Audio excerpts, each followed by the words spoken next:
I suppose you can kick it with me, at least this time.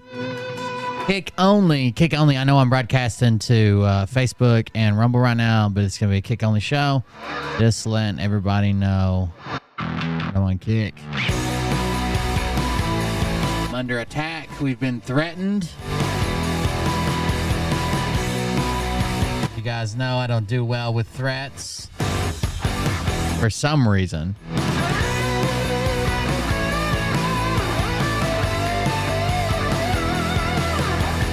I don't know what the hell's wrong with me. I need to just get used to the threats, right?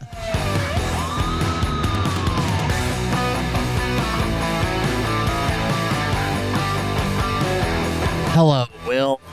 Hello, Falling Lady 7. I was just saying, I wish Fallen Lady 7 was here.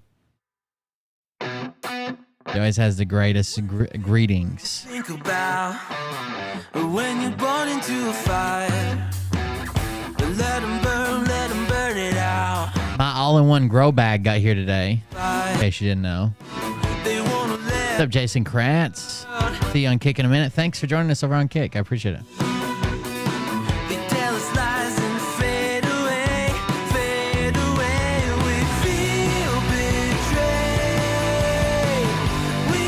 Twash. What's up, Twash? How's it going? Y'all got some awesome usernames. I don't even know if I'm pronouncing any of them right. Mona on the Hatchie, I know her. She lives down on the Hatchie.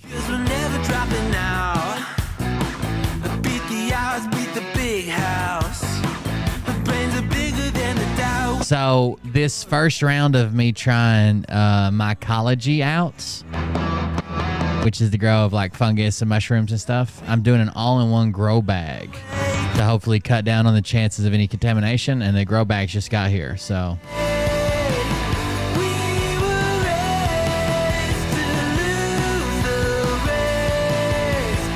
Precision V-blocks. Man, if I was on the road, I'd go buy those motherfuckers. Look at those. They're nice. For $65? What is this, like a flea market or some shit? Grounger's Paradise. That's a cool name. You guys know what V-blocks are? That could be the Will is a fun guy. That's right. You guys know what V-blocks are, or what they'd be used for, without Googling it? If I said, what do you use precision ground V-blocks for? The letter V, block, like Lego block.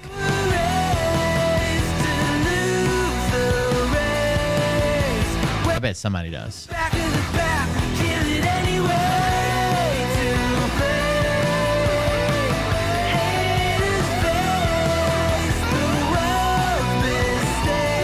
Not necessarily for cars.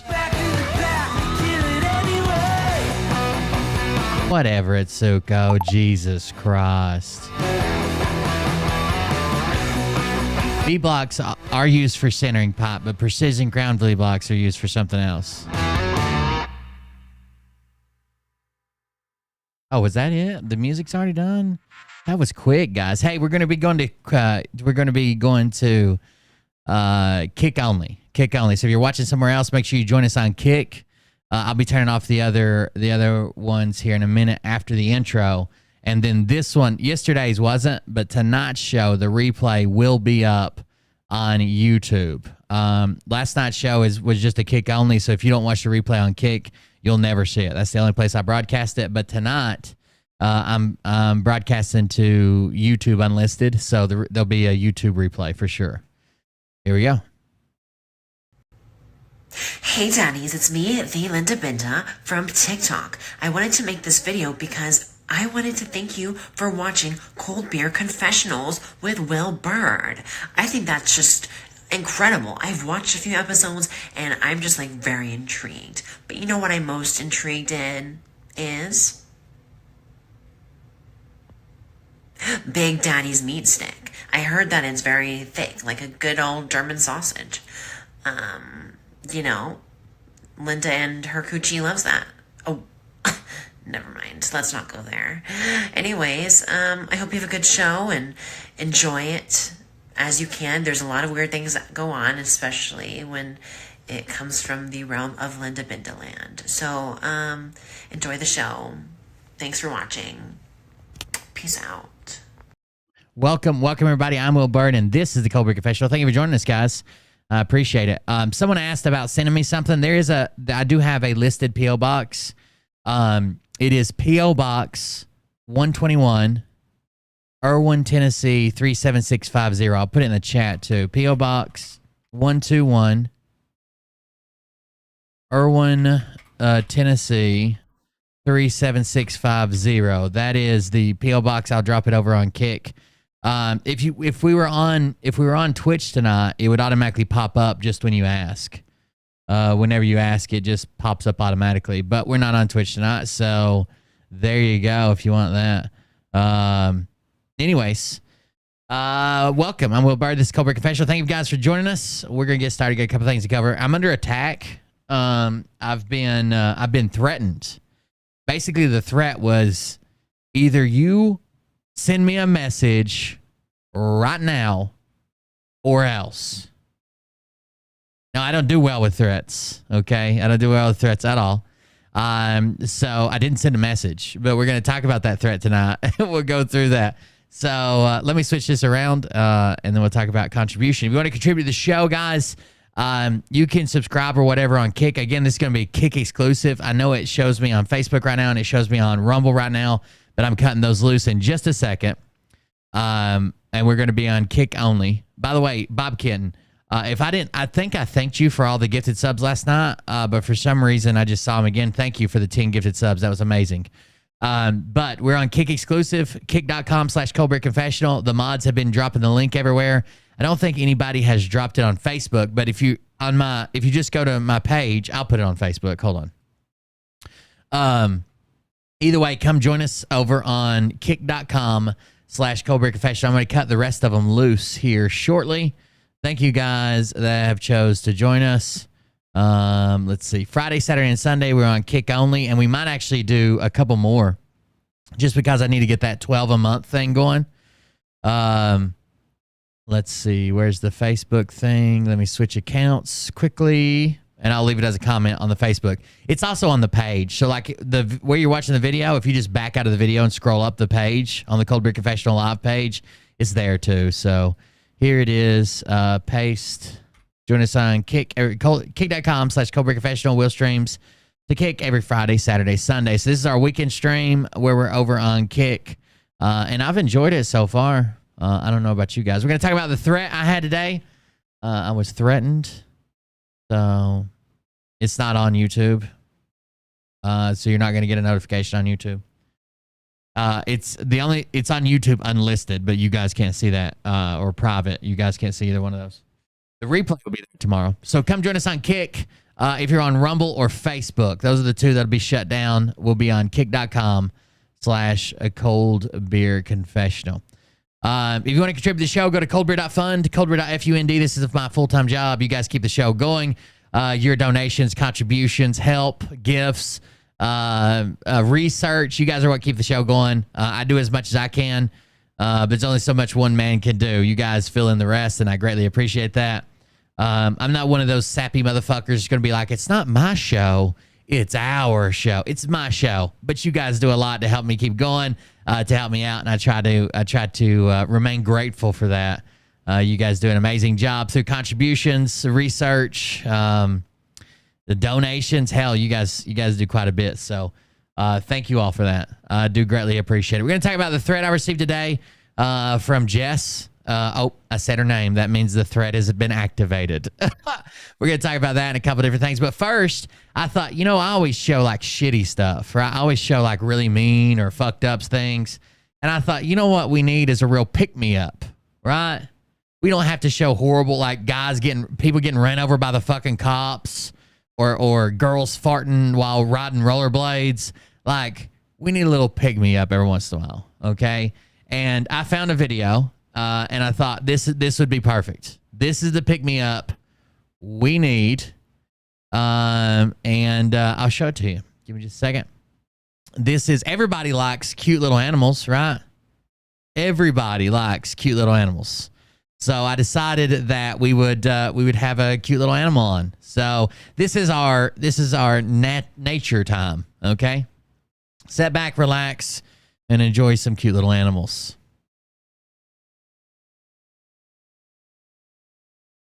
Look, it's a goat or something. It's cute. Oh, uh-oh. Ooh. Well, it was a goat. Now it's it's a Komodo dragon. I'm sorry. I saw the goat. I didn't realize that there's a dragon in it. I just saw the goat, guys. I thought it might have passed out or faint or something. Everybody chill.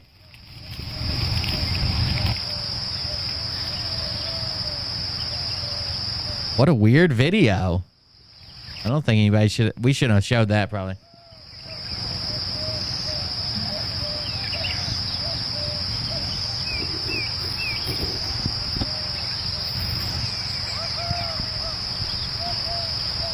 Well,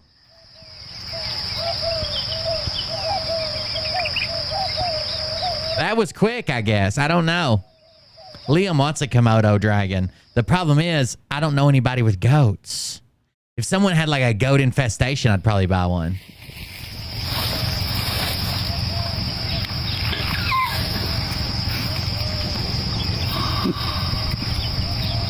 Oh, Yori decided on an outfit. It looks good, Yori. I know you're probably not in here, but it looks good. Glad you decided on an outfit. Y'all were wigging me out talking about it the other day.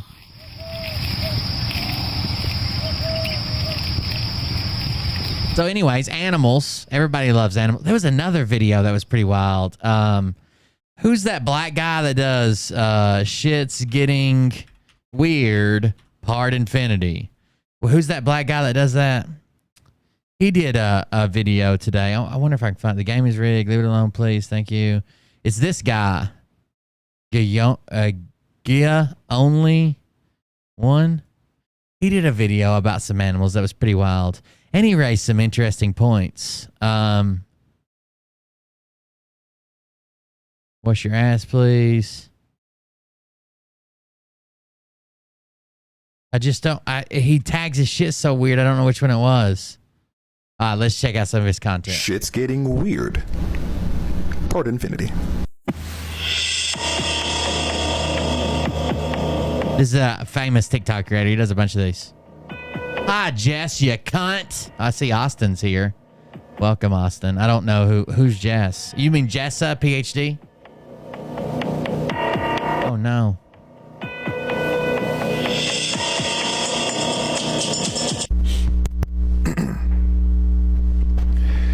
This isn't the one. There's one. Weird. There's one with an animal. I want to show it to you. All right.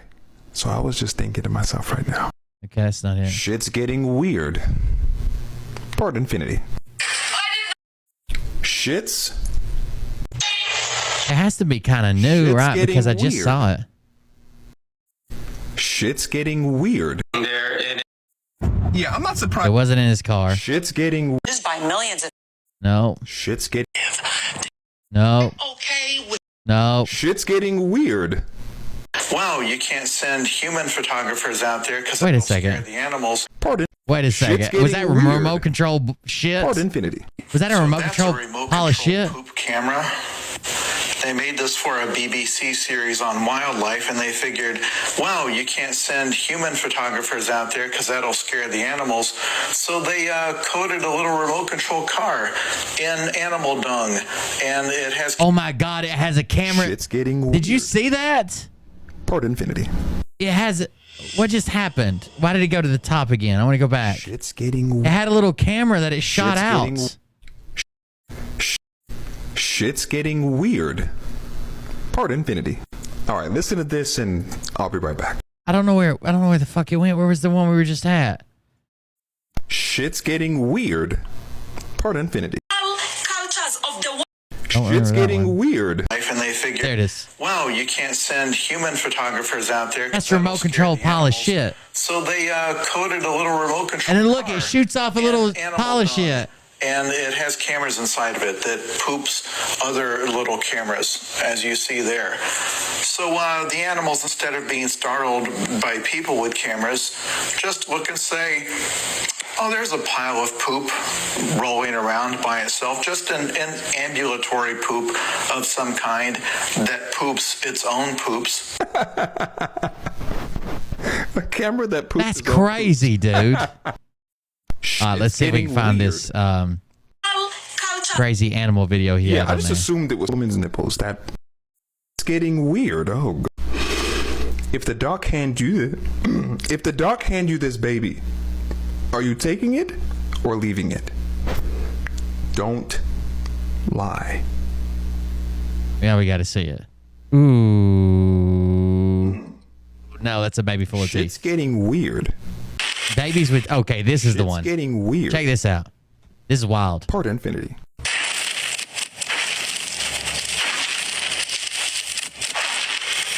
There's a spider fighting a wasp. A golden wheel spider.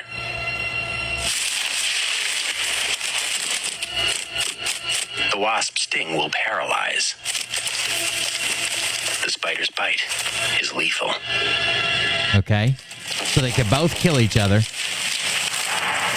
When these desert gladiators clash, the spider rarely comes out on top. So usually when they fight, the wasp usually wins because it can fly, right? So it's clearly got the upper hand. It can fly away. It can come back. It can just stay out of reach and tire you out. Clearly it's got the upper hand, right?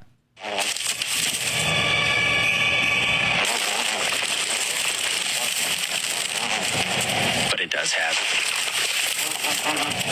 an amazing exit strategy. Watch this. This is why they call it the golden wheel spider. Look, watch what it does to run away. Is there still people in chat or did chat quit? It's not updating.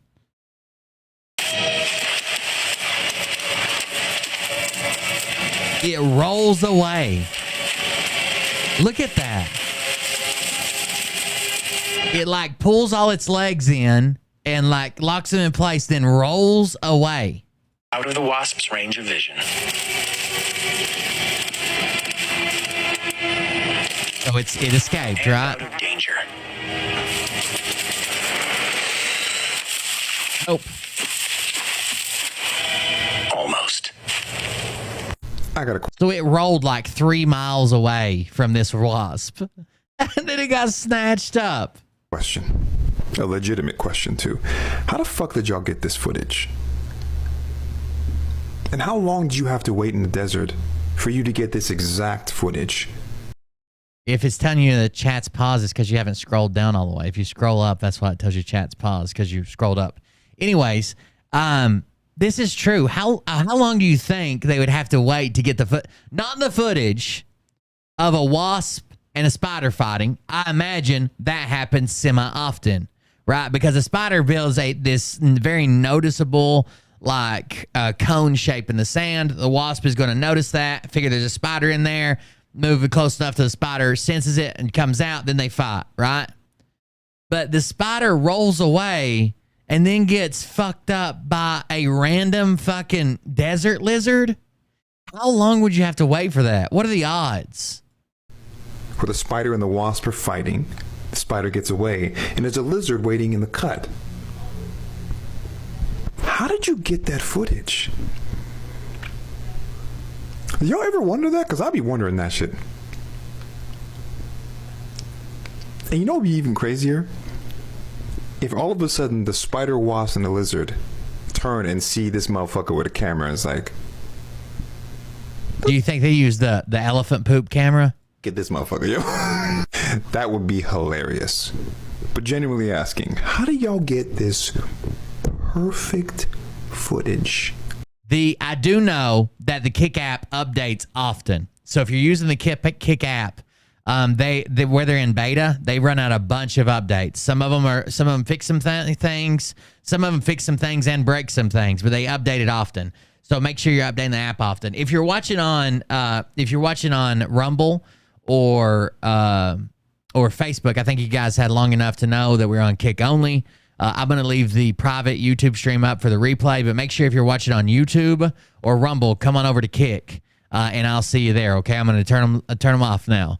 Thank you guys for joining us. Thanks for getting the notification. This is an easier way to make sure people complain about the notifications. If I go live to other places, maybe they'll get the notification and still meet me at Kick. So thank you guys for joining us over there. If you don't like Kick, watch the YouTube replay tomorrow. Last night's video was Kick only, though. You have to watch it on Kick, even the replay on Kick only. But tonight or tomorrow, this replay will be up on YouTube. So let me cut Rumble loose, and I'll cut Facebook loose. Boom and boom. There we go. Now we're good. I wonder how they do get that footage. I want to see more about this. Hold on. Elephant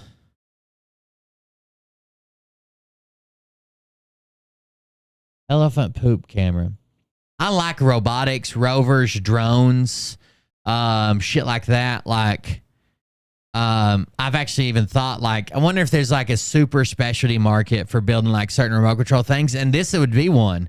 Like, you know how much they probably paid for maybe 3 or 5 of these, because they know someone's going to get destroyed. If someone can design that, and you probably could even get paid to be the operator for it.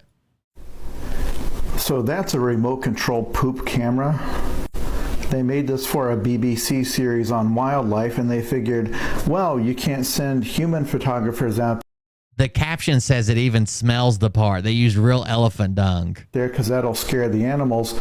So they coated a little remote control car in animal dung, and it has cameras inside of it that poops other little cameras, as you see there.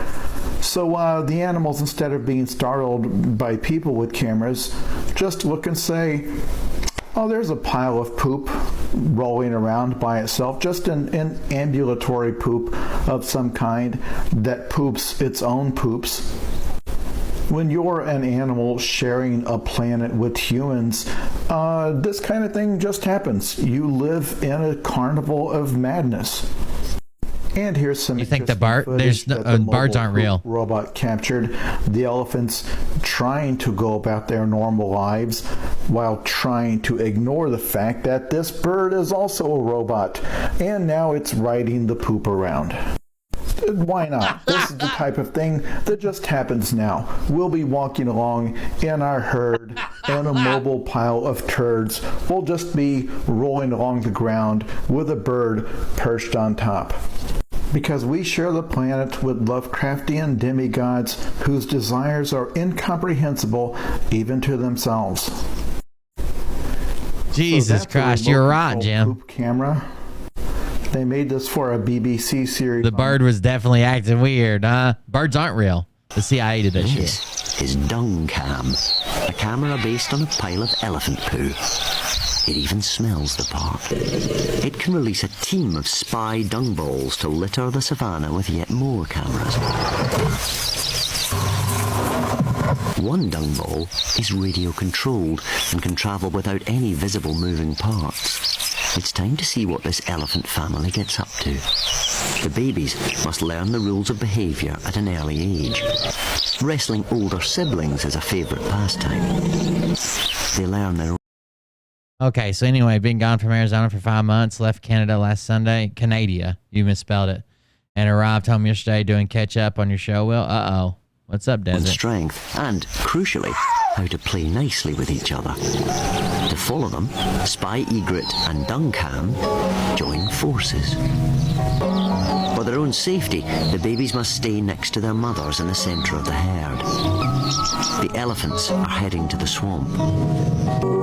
A place to cool off as the day. That bird looks, I mean, obviously the poop looks fake because it's like moving. That bird looks fake as fuck. Heats up. But the mud can be treacherous, and babies must only enter with their mums. And this little one seems to have forgotten the rules. Chasing egrets is irresistible. But as the I hope he doesn't chase the camera one. The baby is being left behind. Realizing his predicament. That baby doesn't look real. It kind of looks like my dick when I get out of a cold water, like we be swimming. It's all shriveled up. The baby is being left behind. It's got a little comb over like Phil. Realizing his predicament, he looks for his mother and thinks he's found her. But he's following the wrong elephant. Oh no, that's not your mom. Get away from me. He's really starting to panic now. His mother is inexperienced. She's only just realized her mistake. Both will have learnt from what happened. His older brother heads up the rear. No one is letting this mischievous baby out of their sight.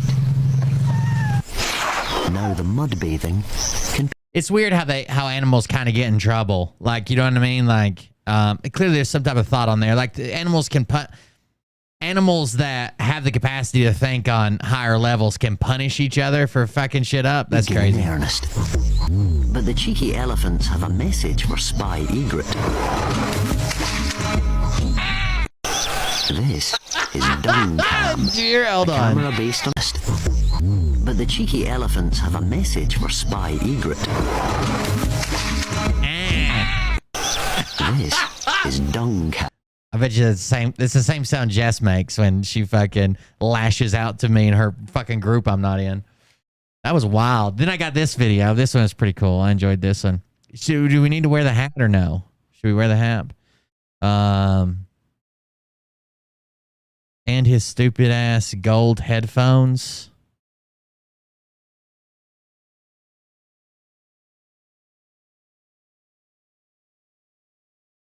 Okay. Here's another one.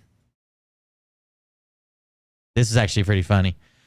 This I wish Phil needs to buy a hot rod. That's what Phil needs to get rid of the Ferrari and buy a hot rod, and then he could do cool shit like this.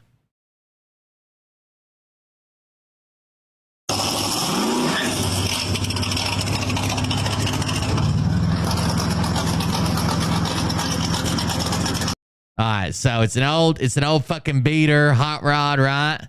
Old fucking beater hot rod. Got to get it going. Then what happens? You got to fucking burn rubber, baby. You got to peel out, almost fucking hit a telephone pole. You got to look cool when you're leaving the gas station.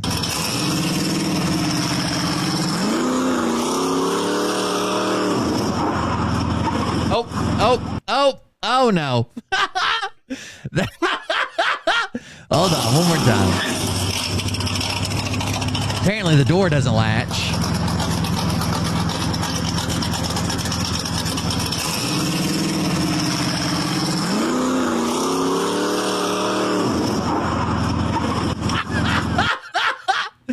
Dude, that's so bad.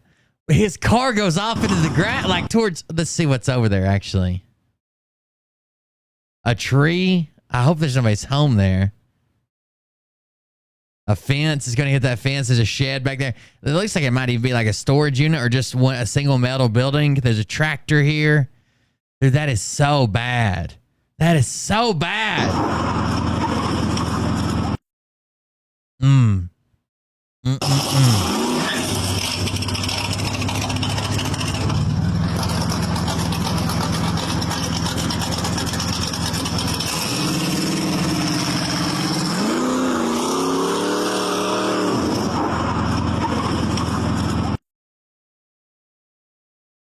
I don't know how you do that, dude. I don't know how you do that.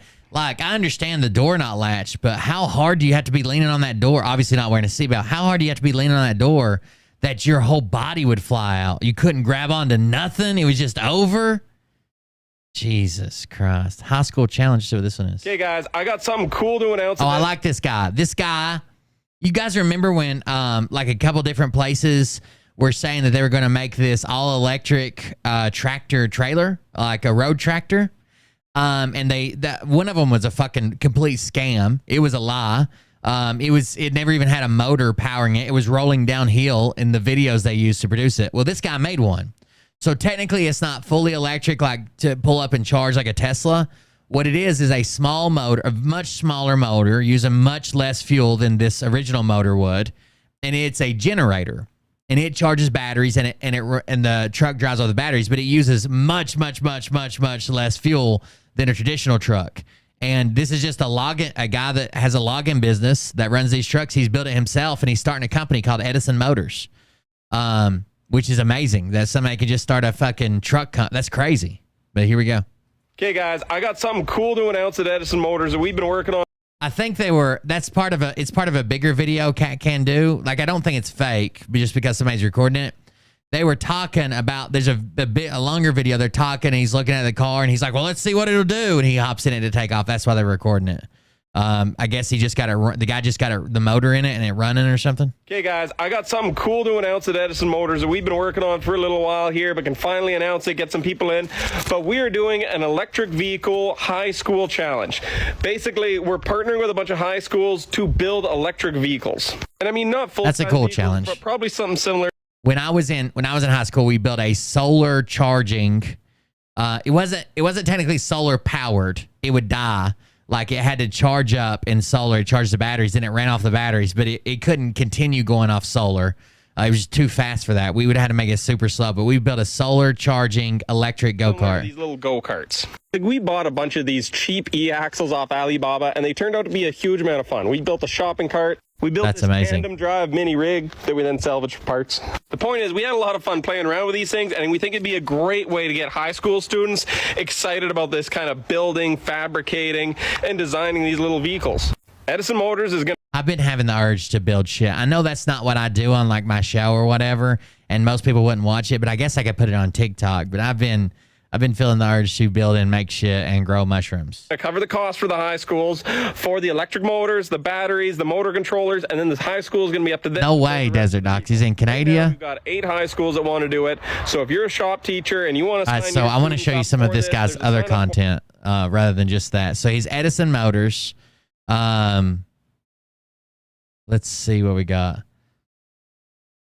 You're right. So we have frame rails now, batteries installed, prototype, same level of development as $34 billion company prototype. Let's see. I want you to see his diesel truck. For anybody keeping score, Edison Motors has now hit the same level of development as Nikola, a $34 billion company.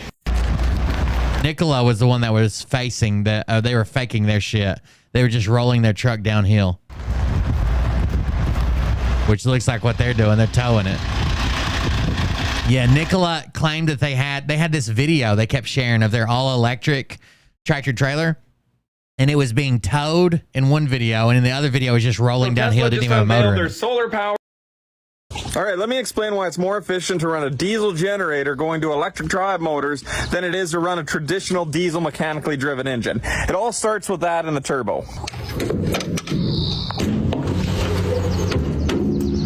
So the way a turbo works, your exhaust comes through here, spins a bunch of fins, which then suck air in through the air breather and force air into the motor to give you a better fuel-air mixture. Gives you more power out of the motor. But diesel engines have a very narrow RPM range. They only go up to 2,000 RPM max, which means to deliver that power and the torque, you need to do a lot of gears. I mean, most trucks have 18 gears. This one's a 15. With 18 gears, yeah, trucks can go from anywhere from like 10 speeds to like fucking 21 speeds or more. Like, it's crazy because the power is in such a limited range, especially when you're like really heavy, you're like shifting fucking so many gears. Through it means you spend a lot of time in neutral. And yeah, exactly. And trains are very efficient, Bug Dude. Like, CSX used to have a commercial that said that it cost them like, for like 1 gallon of diesel, they could move like 21 tons of freight 1 mile or some shit. It was crazy. Shift gears, you lose your exhaust pressure, which means your turbo spools down, which means that when you get into the next gear, you got to throttle in, wait for that turbo to spool up, then you get your power band, and you just get rolling just enough to shift it and lose that turbo boost again. You see, electric motor. But a generator always stays in its optimum range. So that's why a generator diesel engine would be so much more efficient than just a diesel engine. Up to about 20,000 RPM. That means you don't need the transmission. You get a smooth, even delivery of power the entire way through. Quicker acceleration and more efficient acceleration. Here's what it looks like. Watch as I'm shifting gears. I spend a lot of time in neutral, and every time I shift, you can hear that engine lug down, and then that turbo spools up. It just gets going when I have to grab another gear again and do it all over.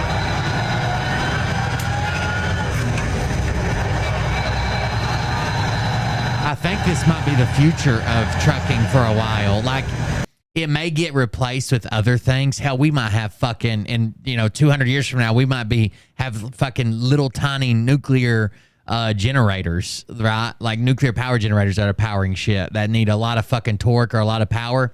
Who knows? The U.S. has commissioned a couple companies, one of them that I've worked for before, to make tiny little nuclear power plants, like towable. Like, those, you know what a lot plant is? I'm not sure if they call it that. That's what we call it at work. Lot plant diesel generator. It's like like these. They're like, they have a set of lights on them, but they're also a big ass generator, and they're towable behind a truck. Let me see if I can find one that's being towed. No, but here's a guy standing next to one. Open image in a new tab. So, like, this is a light plant, right? You tow it behind a truck. That's about how big it is. I know it's kind of off to the side there. That's about how big it is.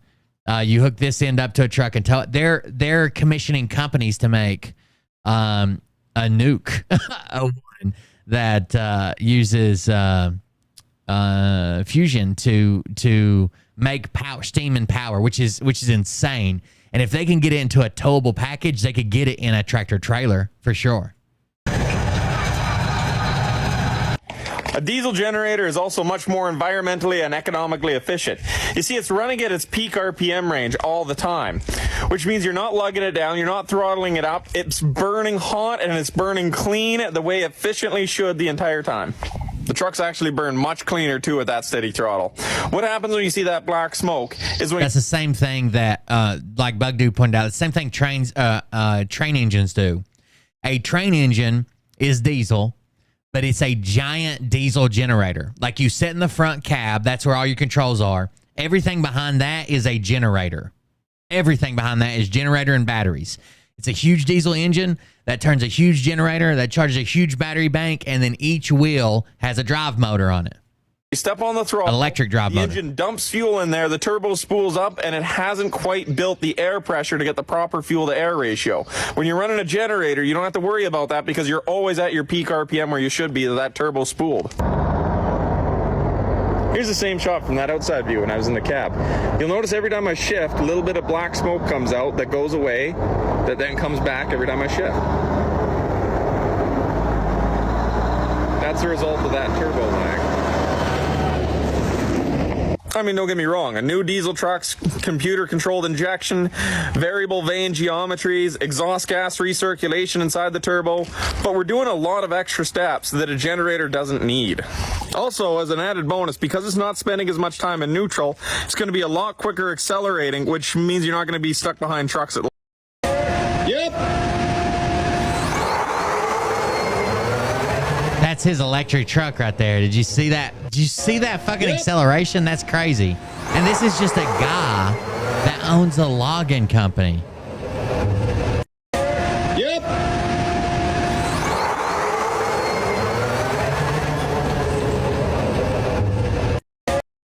All right, let me show you a couple cool That's his things truck. about our electric truck here. That's amazing, dude. I gotta show you these e-axles. I am so proud of these things.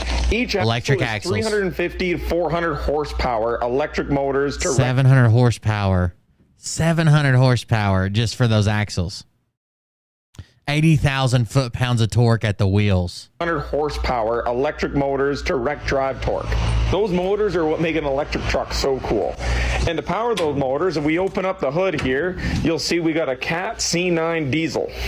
That diesel powers this Danfoss generator. So the engine's still in the same place, but it just, instead of being hooked to the wheels and a transmission and driveline, it's hooked straight to a generator. That power flows as AC. And basically it just idles the whole time. Power to the headache rack into these inverters, which change it to DC, all inverters, which then recharge these batteries that are on air ride to give you the peak load demand and the high horsepower. 4C batteries can provide up to 1,400 horsepower. All of that power is controlled on the right box in the headache rack here, which has all your contactors, all your safety gear, and your bus bar stuff. And it's all built. This is like, basically he's got like a retrofit kit here, right? You got the engine. You pull the transmission and shit, put the generator in. Everything else is in the headache rack and the rear axles. And then the other Wire thing it all about up. this truck that's really cool is the view. It is wicked good visibility for a vocational truck. Also, I think we're the only electric truck with tire chains. And behind those tire chains and the batteries is the electric air compressor. All right, let me show you an electric air compressor because you gotta have air for air brakes. That's awesome. That's fucking awesome. Not to mention you also get which would be huge on a tractor and trailer because it's so much weight. You get like I forget what it's called. Hold on just a second, I'll look it up.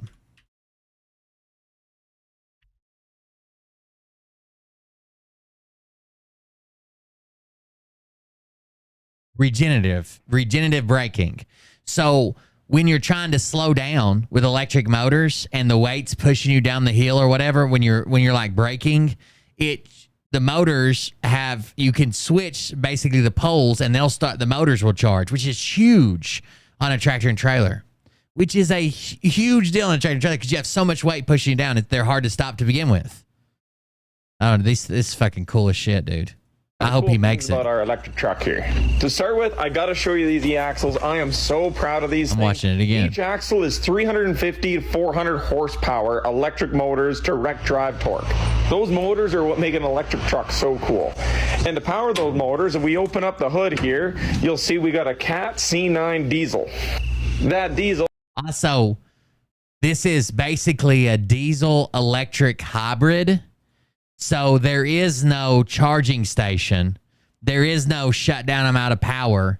You've got fuel. You've got power. Yeah, the thing's just fucking awesome.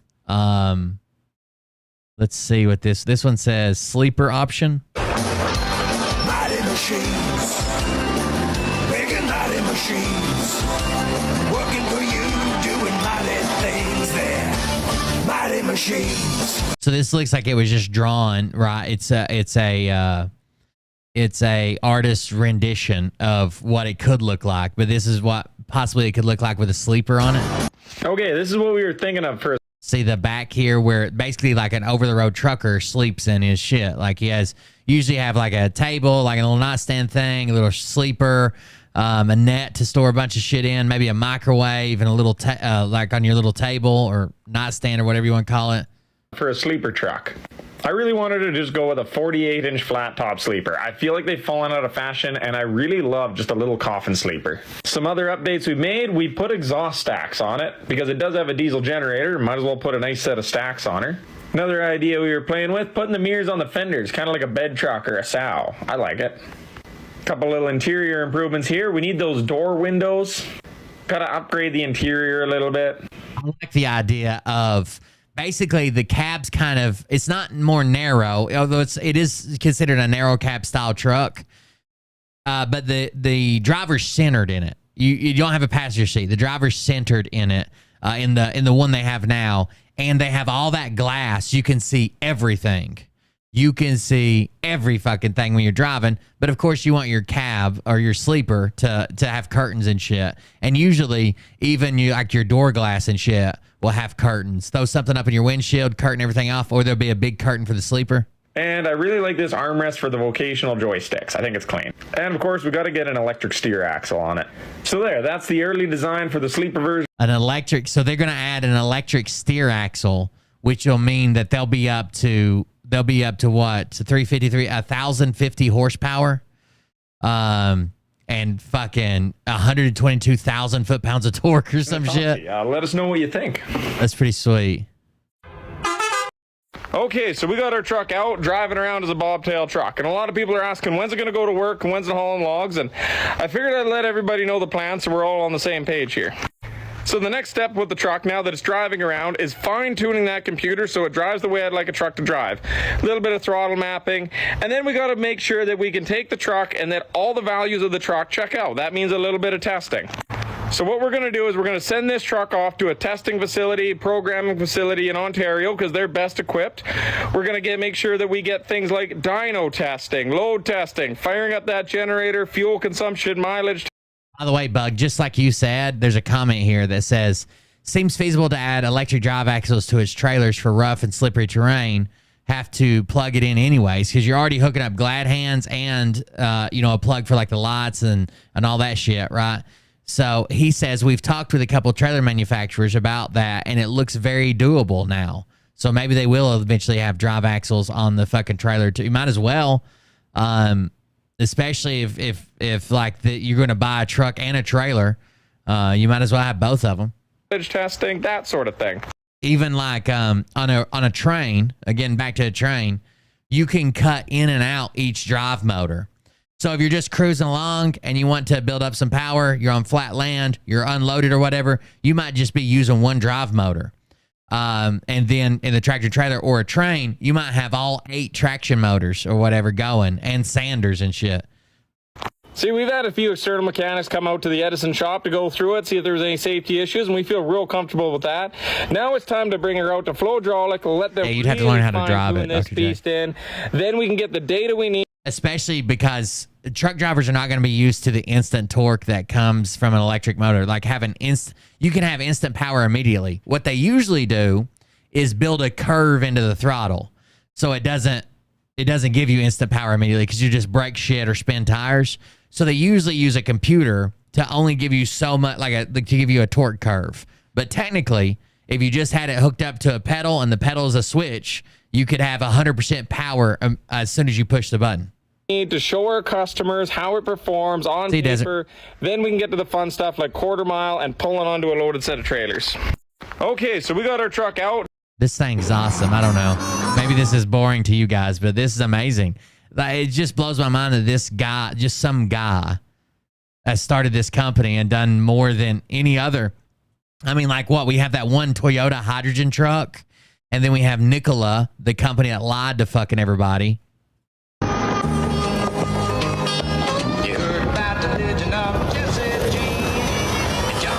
Damn it. It's got some torque, for sure. Song's annoying, but it's definitely got some damn torque, that's for sure.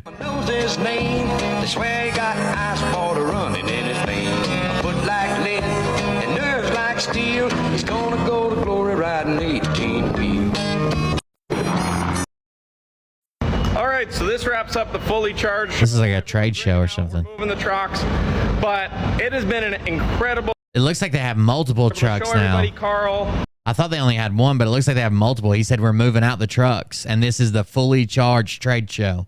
We are able to show everybody our brand new truck, and I just want to thank everybody that came out to say hi, supported us. Oh, that blue one back there might be their first one they built. This is not just me. This would not have been possible without a team of amazing, great people behind this project. So everybody that's... It's _Edison.Motors, or just type in, go to TikTok, type in Edison Motors, it'll pop up, but his actual handle is _Edison.Motors. Worked on it, everybody that's contributed. It's been such a great group effort to show that what a bunch of loggers can do, working in a tent on a dirt floor, and come down here and show a truck off that we built in less than a year has been incredible.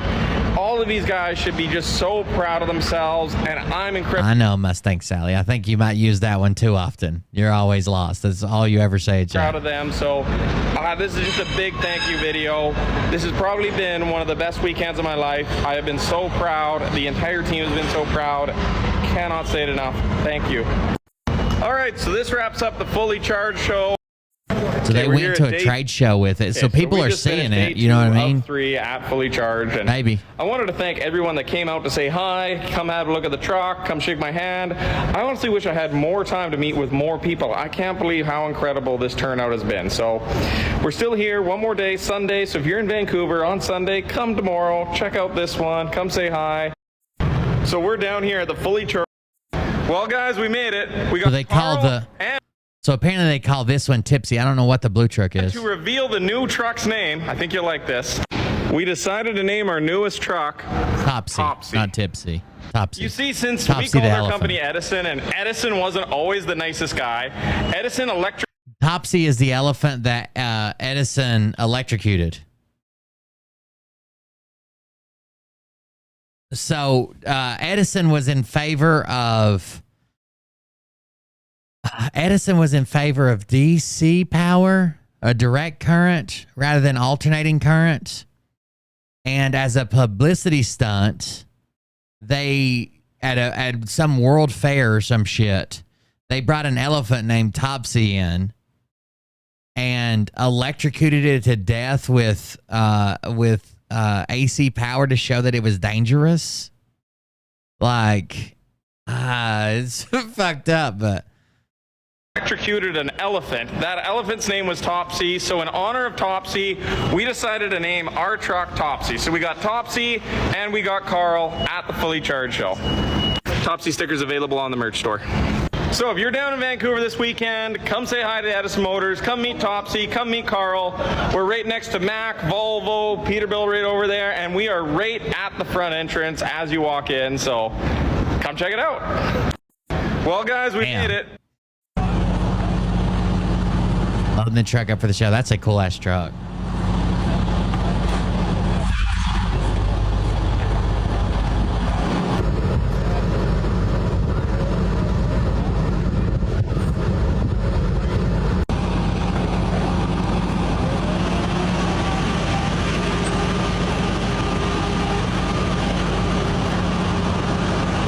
I think they charged money.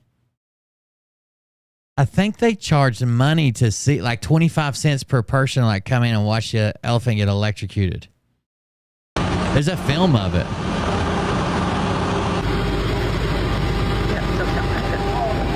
Watch the video later.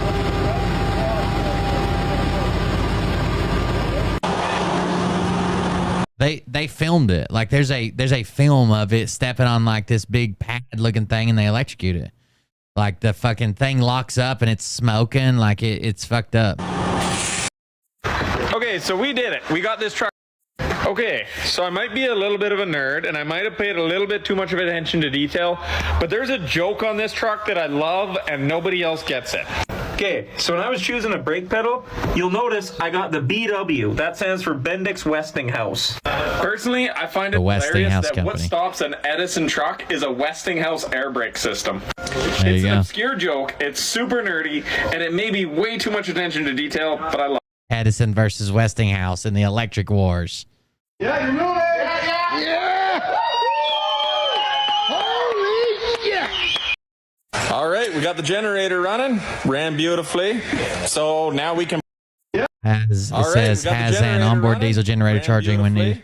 So now we can produce power and charge our batteries while we're driving down the road. All right, starting up.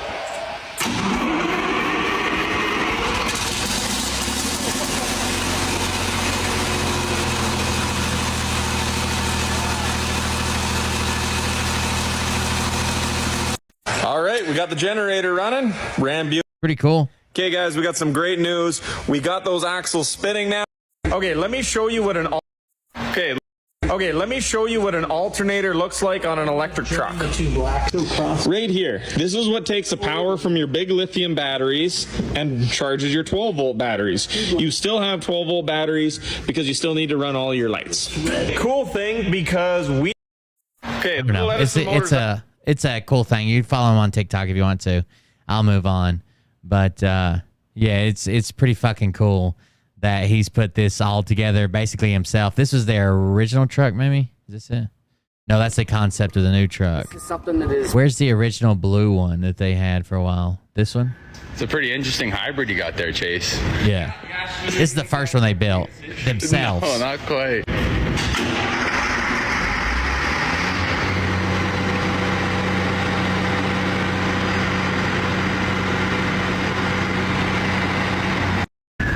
It's a pretty interesting hybrid you got there, Chase. Yeah, it ain't exactly a Prius issue. I don't know. It's a cool story. Follow him at Edison Motors. All right, let's talk about Jess for a minute. So, I'm not sure what started all this or what Jess has got going on. Jess is, you guys remember when Phil got catfished, right? So, when Phil got catfished, by the way, you can contribute to the show if you want to at coldbeer.fund, coldbeer.fund. Use DonoClip or Buy Me a Coffee. DonoClip will do audio or video. Buy Me a Coffee, do a text-based message, or use the link at the very bottom, this yellow link, to not interrupt the show. Thank you, guys. All right, so remember when Phil got catfished? He was catfished by Melon and Melon's girlfriend, who used to be in the Phil sphere in some way, shape, or form, because there's a text message, there's a message that exists about her hanging out with Andy and going to some get together or something back in the day.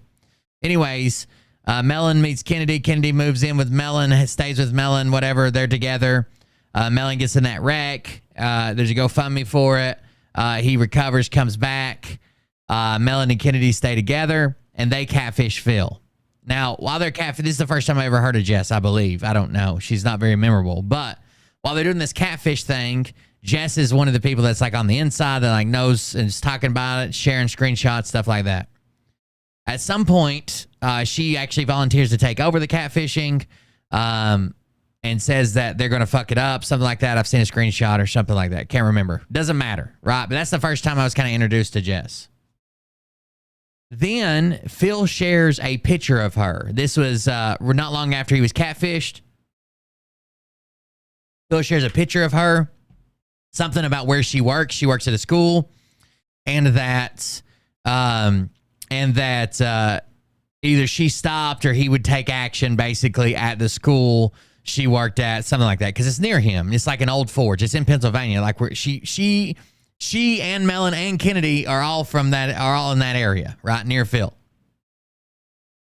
So it seems like she kind of goes into panic after that, and a few days later, Phil says that as long as she continues to play ball, which Phil could be lying about all this, but Phil says something to the effect, as long as she continues to play ball, that she won't be in trouble. She needs to think about her future, blah, blah, blah. Now, at the same time, there was a bunch of rumors and screenshots coming forward about how she like spent $100,000 gambling because she can't stop gambling. I wouldn't say she's addicted. I don't know how often she goes, but like when she gambles, she can't stop.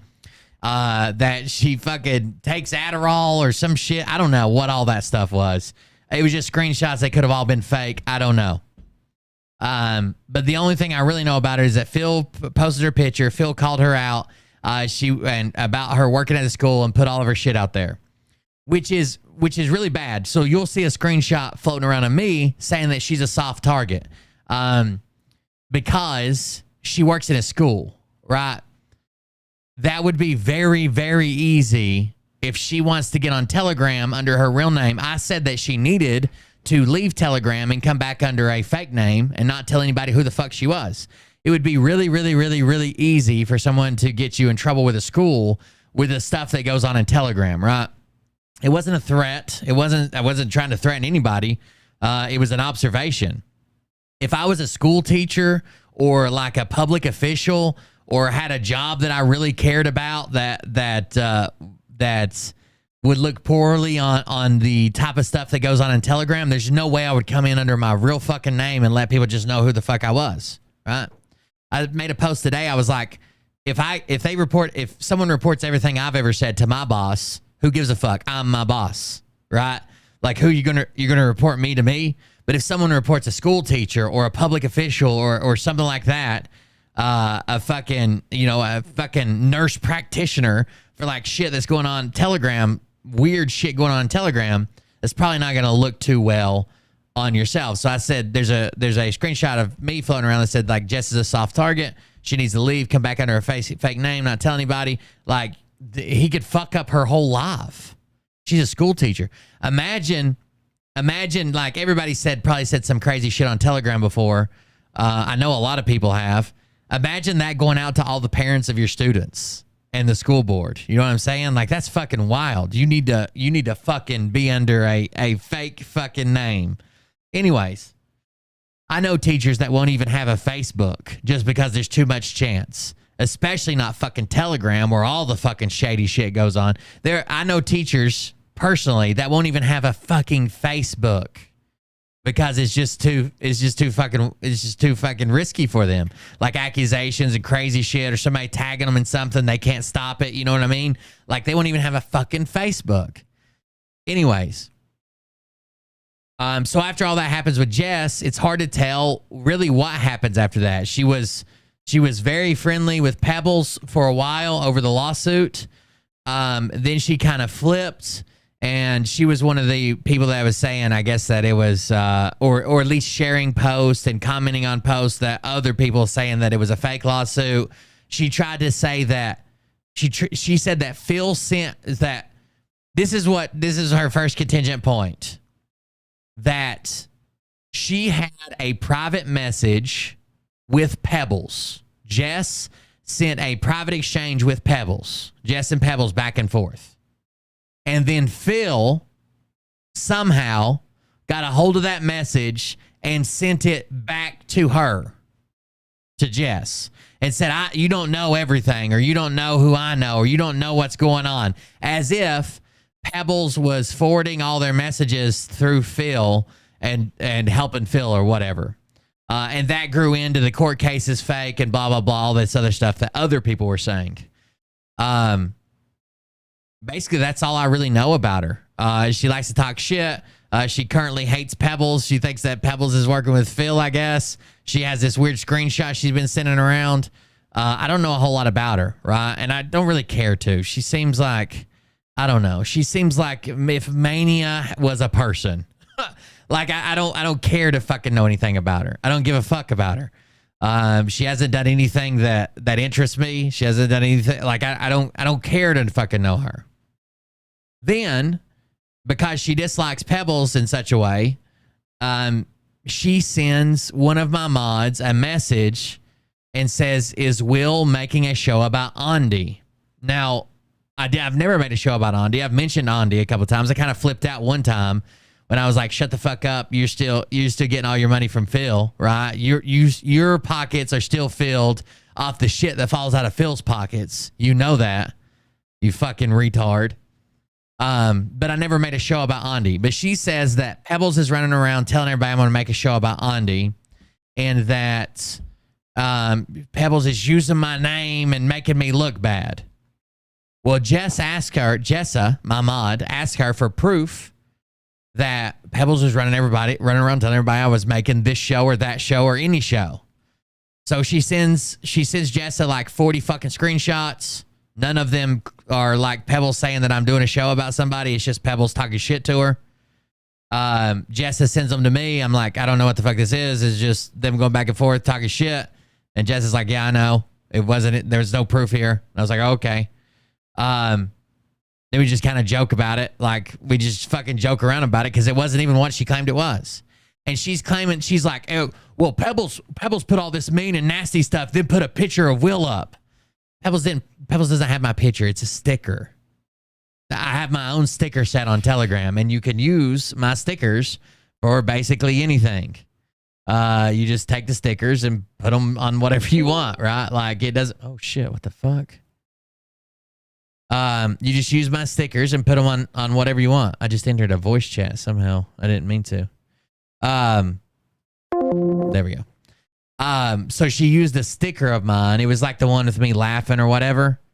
That's not the same as like what she was trying to insinuate, I believe. I don't know. It's hard to tell because she told us she was sending this shit from one thing and it wasn't. But anyways, what she was trying to insinuate was like Pebbles was talking crazy to everybody, like out of pocket, and then use my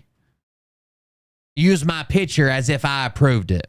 There's also all these other rumors about like, oh, Cajun Shay only banned such and such because Will was going to be mad at her. And Melon's running around saying like, I was told that Will and Truth or Roast would be mad at me if I did this or that. I don't know what the fuck they're talking about. I don't talk to these people.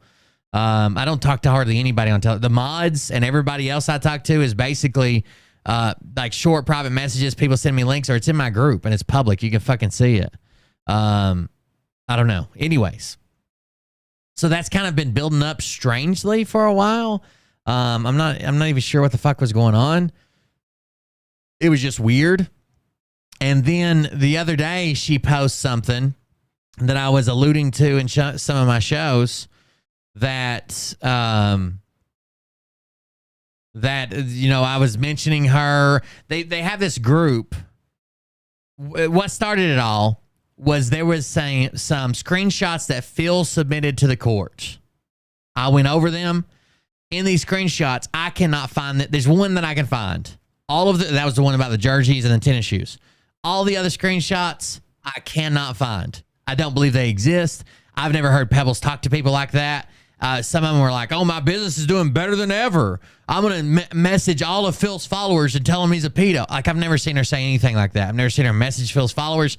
I think they're made up. But in one of those screenshots, no one knows if they are made up, who made them, right? And in one of the screenshots, Pebbles uses the word cunt like 3 times. So I said, if someone like from the Nose Crew or those people over there are trying to make it look like it was one of us or Pebbles, they did a good job using the word cunt because they hate the word cunt.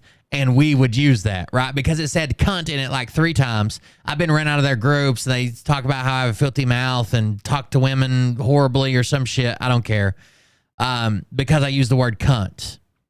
So they missed the entire point of that conversation. And they're like, oh, Pebbles never says cunt? You think Pebbles never says cunt? Here she is. Here she is. You think your mods never say the word cunt? Here she is saying it right here. Here she is. Look. But that wasn't what I said. That wasn't what the fuck I said at all. I said it was good that whoever made this screenshot used the word cunt because our group uses it all the fucking time, including Pebbles. So that was a weird thing.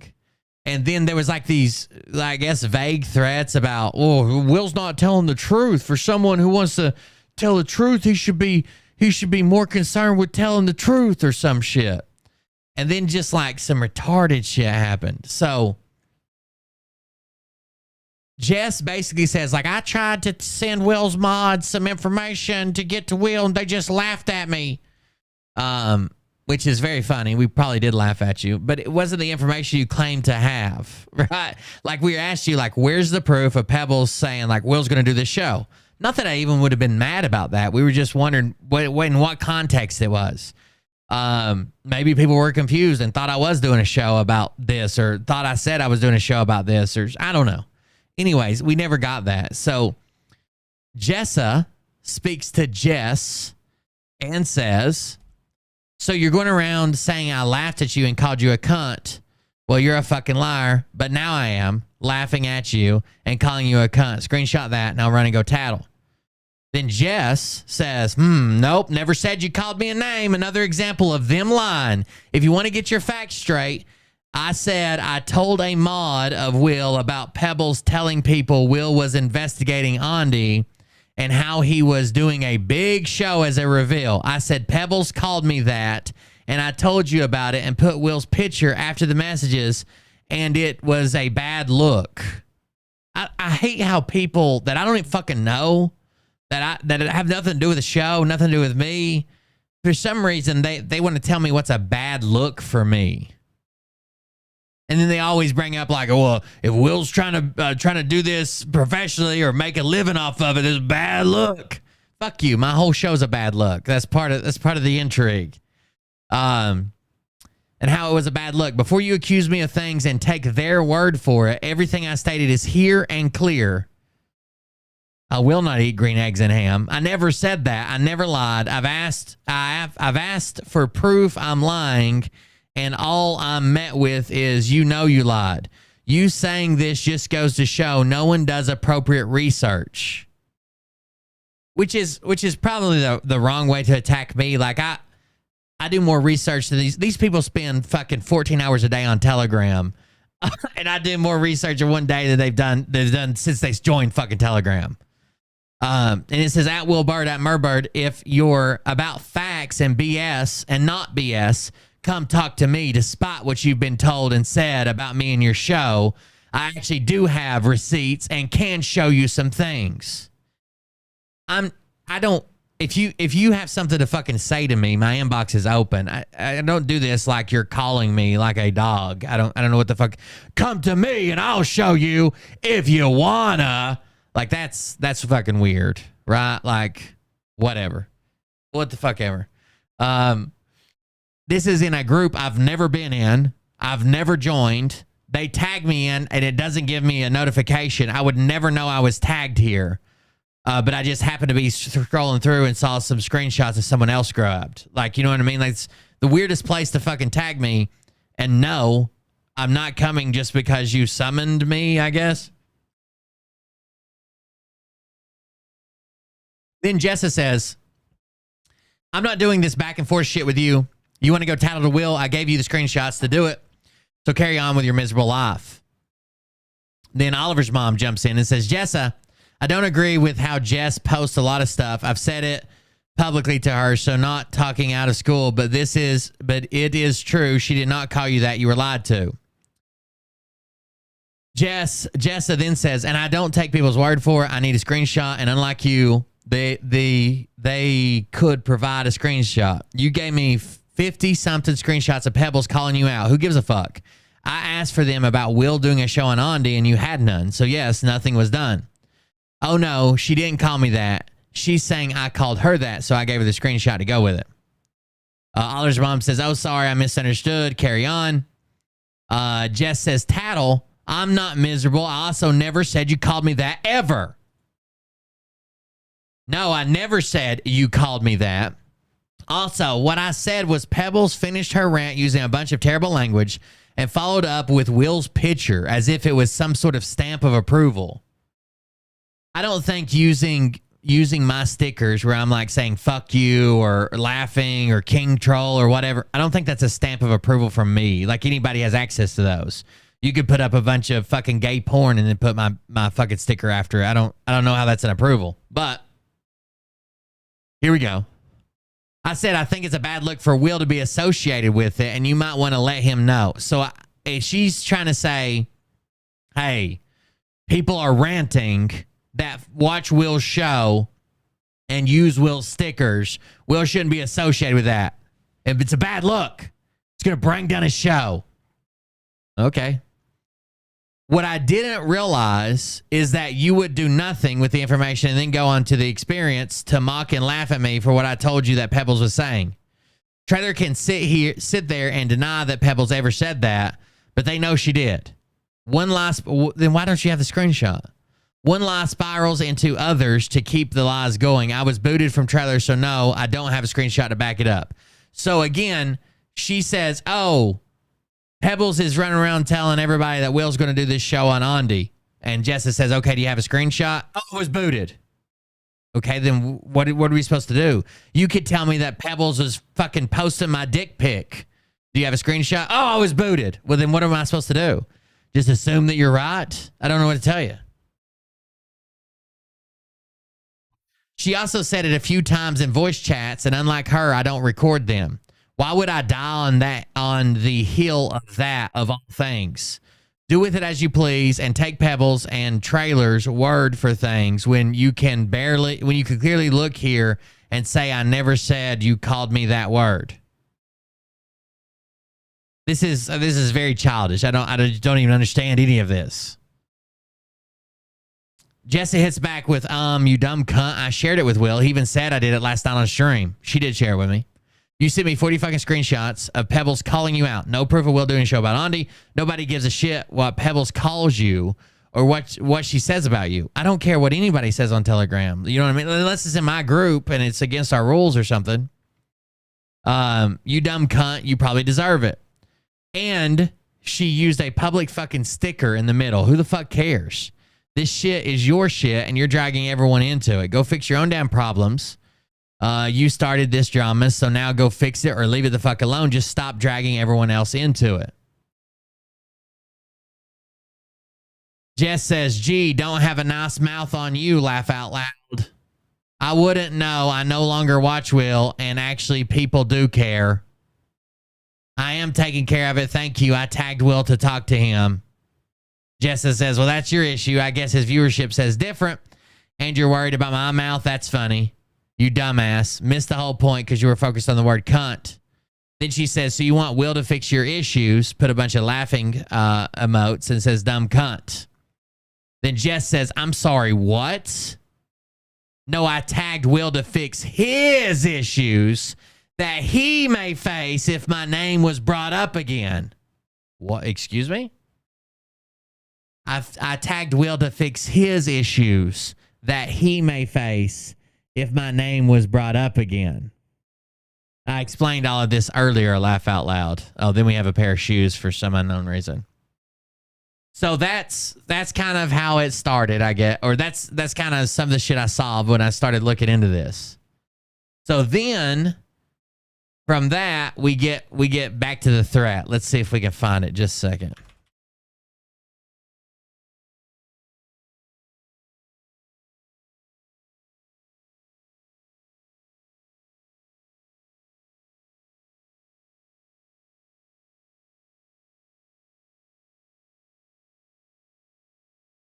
Let me grab the thread. It'll take a second.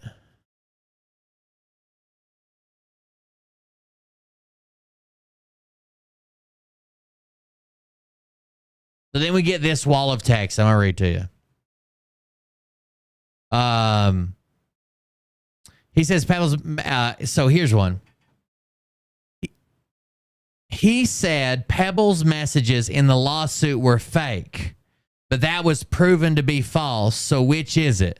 Continue to dig your holes further and further down at Murbird at Wilbird.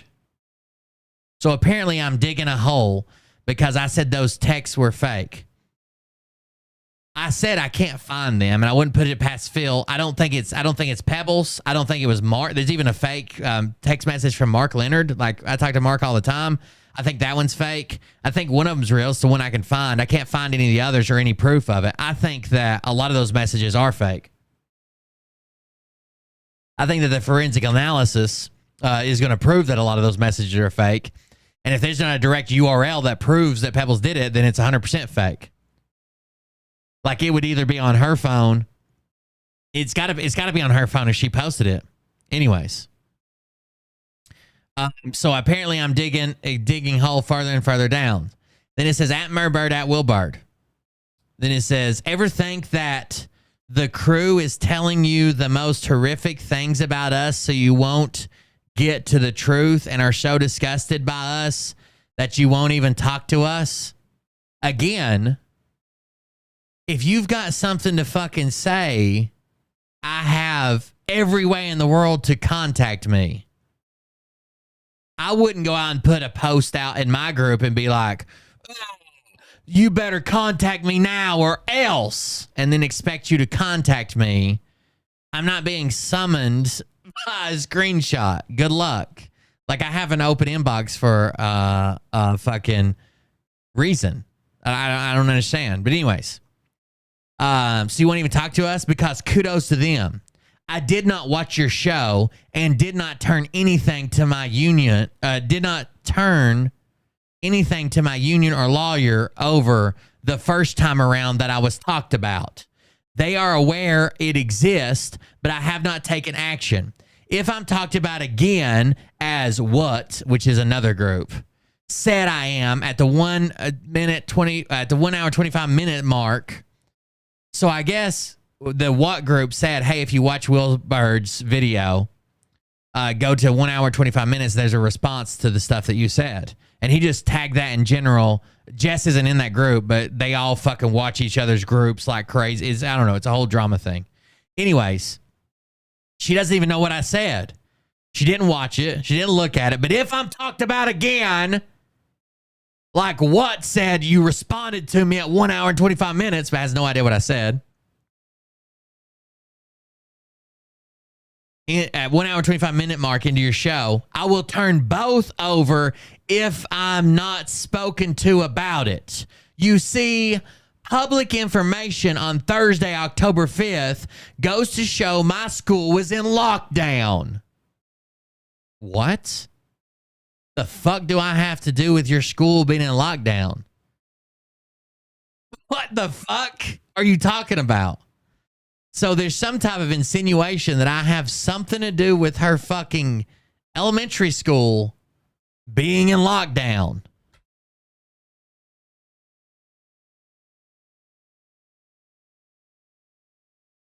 Not sure how that applies to me in any way, shape, or form, but it says October 5th goes to show my school was in a lockdown. The FBI got involved. Since you know where I work, as you've stated in your show, you can look that up. I doubt you want. I'll be looking forward to your contact if you really want to know what's going on. If not, I'm turning everything I have over to my union for slander. Enough is enough. Go for it. What the fuck? Go for it. Everything I've said has either been, I don't know, but this is what I heard. Here's a screenshot I was provided. This is my fucking opinion. Is this going on my permanent record too? Do you think I'll have to see the principal or the vice principal? I hope I don't get ISS, in school suspension. They won't even let you talk in there at all. And you have to eat your tray by yourself in your little cubby. It's horrible. Like, what the fuck is this? Turn it over. Turn it over. That's why I made the post today. Let's take everything I've ever said on the internet and report it to my boss, me, and see how I feel about myself. Let's also take everything you've said on the internet and turn it over to your boss, the superintendent, and see how he feels about it. You dumbass.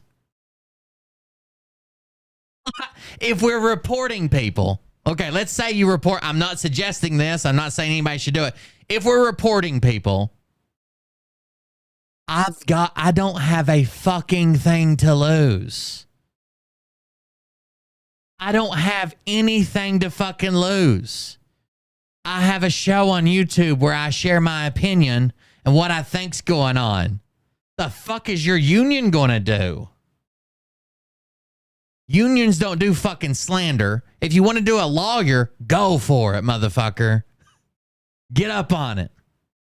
Because I guarantee you that the person I work for, me, and the person that enjoys the people that enjoy my work, my audience, will be a lot more forgiving of stuff they've literally seen me say in my show than the parents of the children that you teach, and the school board, and the superintendent, and the things that you've said on Telegram. I don't know why would you even you have everything to lose. I don't know why you would make a threat against me. That's so fucking weird. I'm not making threats against you. I'm not saying I'm going to do anything or fucking, I've not said anything out of fucking pocket. I've not said anything out of fucking hand. I've not even said anything that's slanderous or liable or that can even be held against me in the court of law. Everything I say is my opinion, or it's based on, I guess this, or I guess I don't know if this is true or not, or I don't know if this. That's all fucking opinion and speculation. You have everything to lose. Unless you really hate your fucking job. Okay. Not to mention the screenshots and shit you have doing this research and researching people and looking people up, basically doxing people while at your job, at your desk. Allegedly. I don't care if you've got a free planning period. Do you think the school board would look down and give you any type of leeway if you're using your planning period to look up and try to attempt to dox people on the internet during your planning period on Telegram? If that's what's going on, I don't know. So it seems like the screenshots look like. What the fuck is going on with you? You're fucking, I mean, go fight with the regular people you fight with. I don't want to see you lose your job. I don't want to see your school on lockdown. That's weird. I had nothing to do with it. I don't want to fucking engage with you. If you've got something to send to me, send me a fucking message. But this weird, I'm going to turn this over to my union if you do it again, makes you look like a dumbass.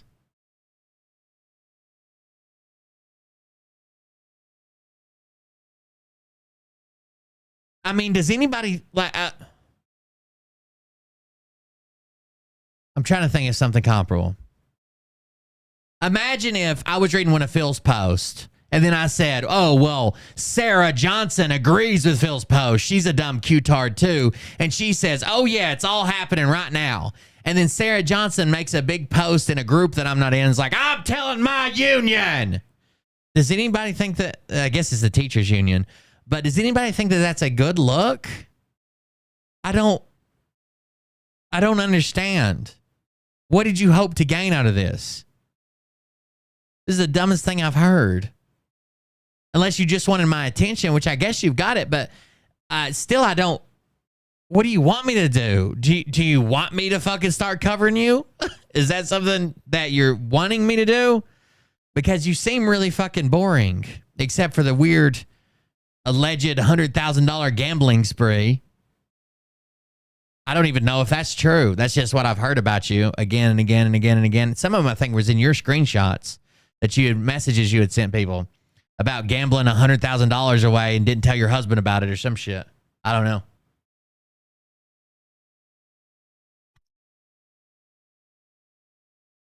So go tell them. I don't know what you. If you've got a message to send to me, send me a fucking message, dumbass. And if you don't, go to your union. Go to Jesus Christ of Latter-day Saints. I don't give a fuck. What are you gonna get me to fire me?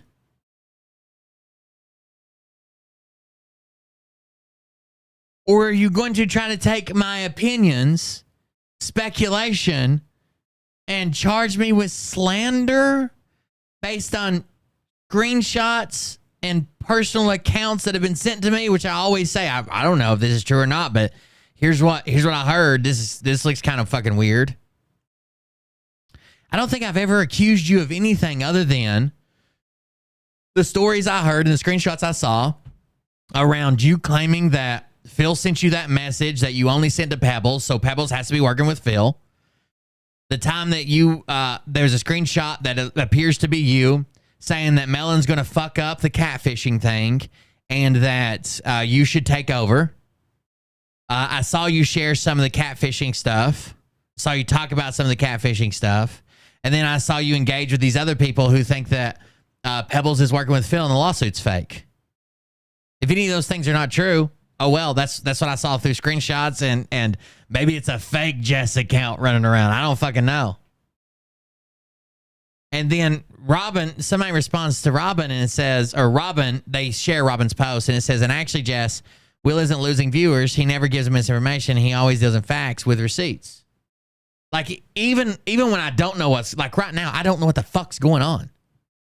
I don't know what the fuck's going on. And I'll tell you, I don't know what the fuck's going on. I don't know what the fuck this is. This is the dumbest fucking thing I've ever seen. If it continues, I'm telling my union. You've talked about me twice and I don't watch it and I haven't looked at it, but I'm telling my union. Okay. Tell them I said get fucked. Like, I don't know what you want me to tell you.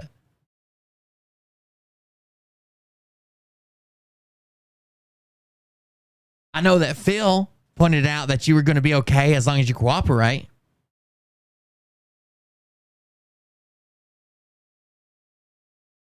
Also, Wilbert, so this is when they were trying to, I guess,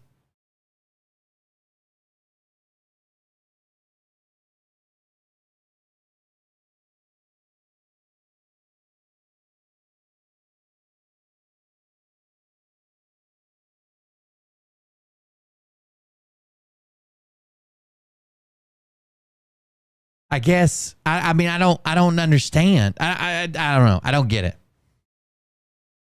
So then Oliver's mom shows two messages that was like Pebbles, like the one about the jerseys, which I said was 100% a real one. And then the other one was like, Phil posted my info on his page. I emailed him and asked him how he knew me with other choice words. He posted my email address and said I was defaming him.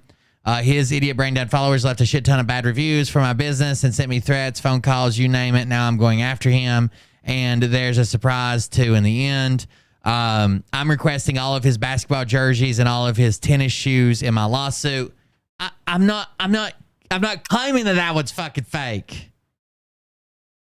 I'm saying the other ones I cannot find. It doesn't seem like they exist, especially the one that's with like Mark, an exchange between her and Mark, where she's like, my business is doing better than ever. And the one where she uses cunt like 3 times. I don't know. It seems like you guys are getting information, not even secondhand, like 10th, 11th, 12th hand. And you're like, that's not true. He said this and here it is. Well, no one's arguing with you. That was from Oliver's mom. And then Jess says, also, Will Bird, not only does she use the C word, but she puts your picture up after the rant. I messaged your mod to let them know. This is how it all started. Let them know that it looks kind of bad to have your picture followed up on from these messages. I was laughed at, and the mods made fun, and Katie and Phil experience by said mod. That's when she was trying to tell on Jessa, I guess. So we can look at that. Nope, I said that if you stay, I might go, but you know what? Fuck off. I'm staying, cunt. There's a bunch of these. And you're a cunt because you gambled away all your husband's money. I mean, there's just a bunch of these. Let's see if we can find my picture.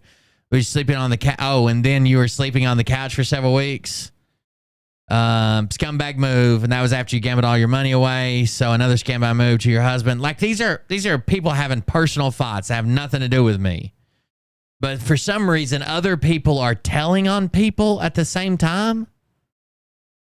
This is also in that Proof is Truth chat with fucking Eric and Kat and them. There's probably all kinds of shit said in there. Empty bank account. Of course you are. You have no soul. Let's see if we can find. Everybody look for my picture. That is a stamp of approval on this.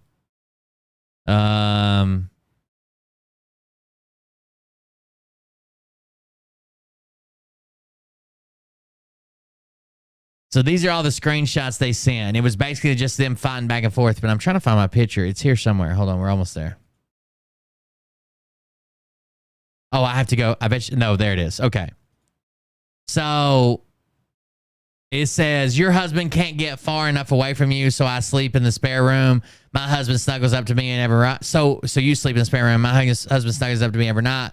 What we have because we don't gamble our fucking money away. We have control of our finances. We don't take out frivolous loans. We are financially responsible, unlike you and we honor our marriage vows, unlike you. Then someone says, your buddy with Melon, or I guess this is Jess. Your buddy with Melon now. This would hurt his feelings and Kennedy's. Does he shout he loves you from the spare room, or does he shout he loves you from the ATM when he realizes he has no money left? Then Eric says, come on in, I guess, to somebody. A video chat started. Then there's this. So they share this one. It's literally me with heart eyes doing this, and there's like a heart emoji. Then Jess says, my husband loves me. Then there's a Phil emoji taking a shit. And Pebbles says, oh, okay. This is what she was trying to tell on Pebbles for.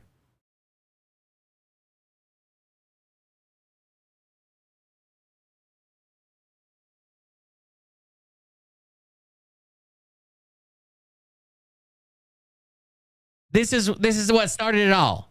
Her and Pebbles were fighting, and then that shouting I love you from the other room, shouting I love you from the ATM when he realizes his bank account's empty is hilarious. First of all. Second of all, this is what started it all. This is what she was trying to tell on Pebbles for. So she messaged Jess and she's like, oh my God, Pebbles is telling everybody that Will's doing a show about Andy. And then she went on this rant and she put up a picture of Will as if he condones it. So she sent all these to Jessa. Jessa sent them to me, and I'm like, I don't know what this is. It looks like they're fighting. I don't care. This has nothing to do with me. And Jessa's like, yeah, sure. And then we kind of laughed about it and went on about our fucking business. And now, because she didn't tell me, Jess was just trying to look out for me.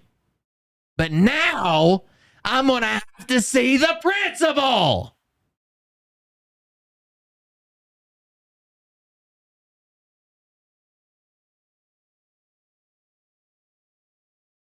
I don't get it. The funniest part was Pebbles. The funniest part was like, does he scream I love you from, or does he scream I love you from the spare bedroom or from the ATM when he feels he's not got any money in the bank? That's funny. I'm not going to get in your all's fight. I don't know what you want me to do. Like, it seems like they want me to take their side. So this is someone yelling at me like, I can't believe you took their word for it. Take my word for it. What are you talking about? I like Pebbles. I talked to Pebbles. I think Pebbles got a good lawyer, El Jefe. I think she's got a good case against Phil.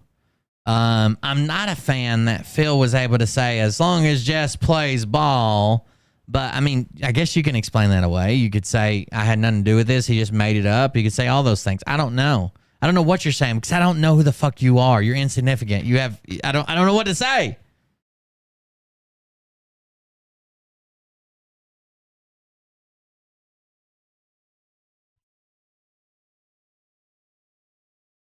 For those of you wondering, this is regarding the stolen iCloud account login, which my phone account messaging was compromised from an outside source, Charles, Lauren, and Jess.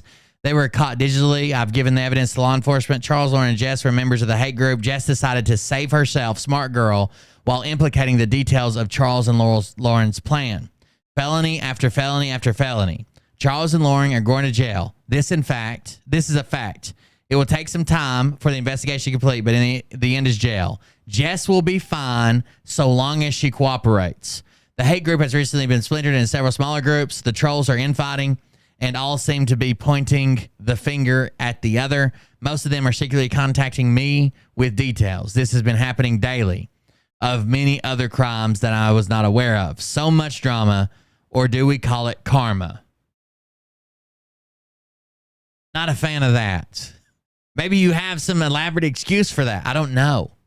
But if you got something to say to me, the worst thing to do is be like, contact me or I'm telling my union.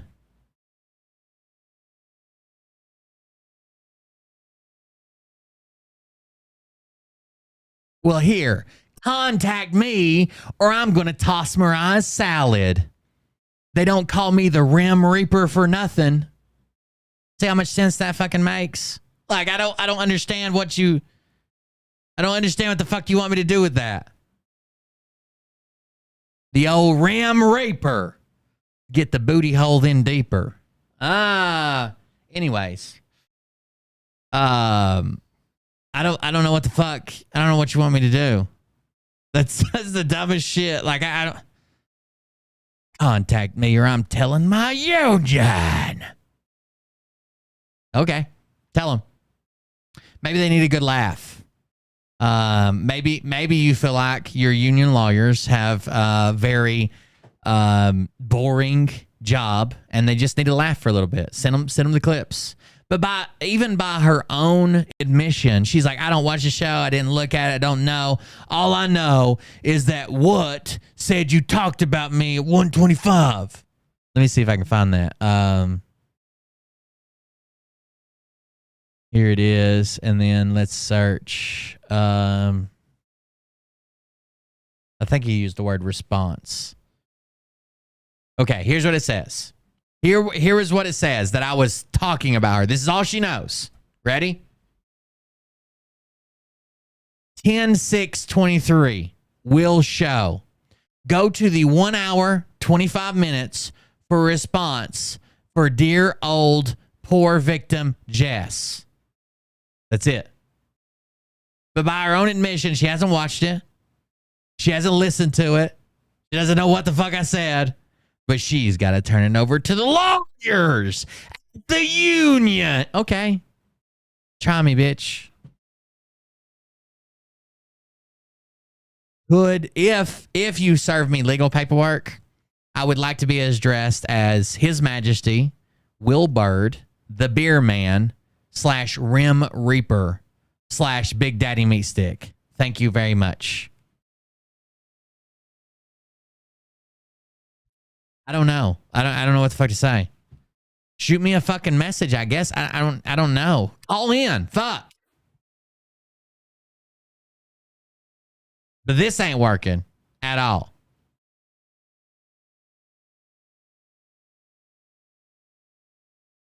Yeah, I never trust anybody that has their profile picture from like 10 years ago. And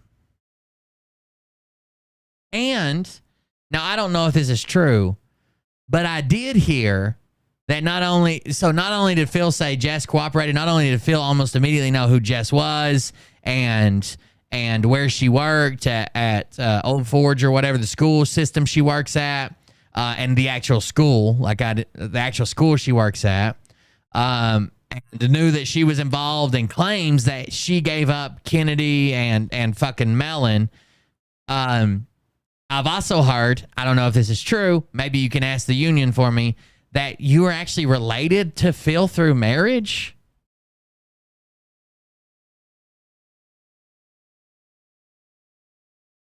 That all seems sketchy as fuck. I know Phil has money, and I know that money can change a lot of people. Hell, money could change me. If he gave me enough, I'd fucking stop talking about him. I'm not ashamed to admit that. So I'm not putting it past him to pay someone else to fucking do weird shit on the internet, I guess. But there you go. I don't know. Well, I think they're related through marriage is what I heard. Like, if they're related to marriage, I wouldn't be surprised if there was fucking friends with everybody on Facebook. And update your profile picture, okay? Everybody's seen a recent picture of you. Everybody has seen a recent picture of you. Update your profile picture. You're being dishonest. You're being dishonest. Update your profile picture.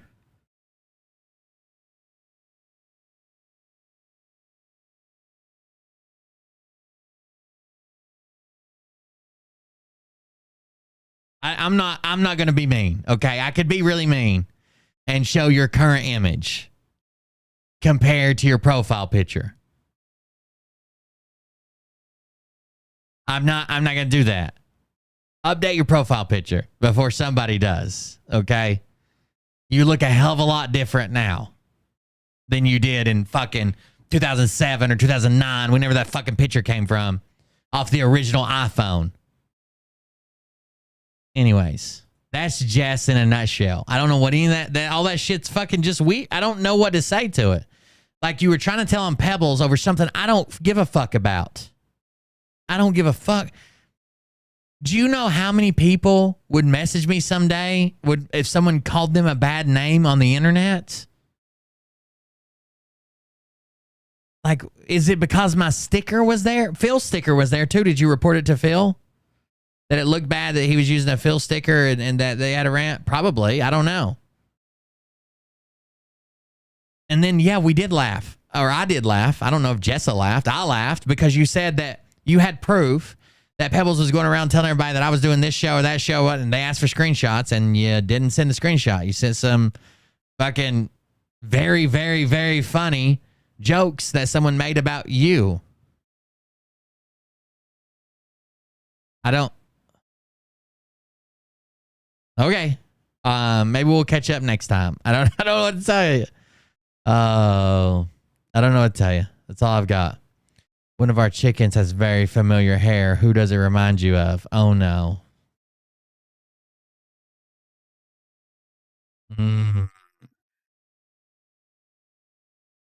These are Polish cocks. Ramesh got chickens. Ramesh got the Polish or Poland is a European breed of crested chickens known for its remarkable crest of feathers. The oldest accounts of these birds come from the Netherlands. That's the Polish cocks. And then just one time to confirm that Phil is basically Ali G, we have this. That looks just like Phil.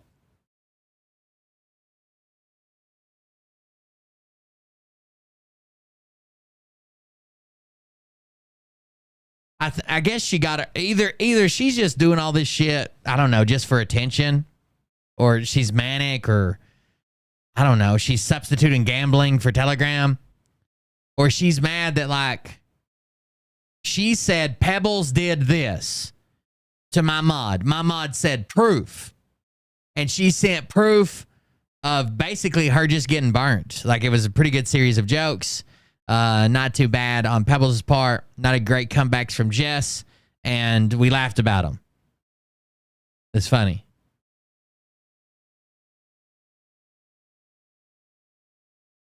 There you go. I don't know what else to say.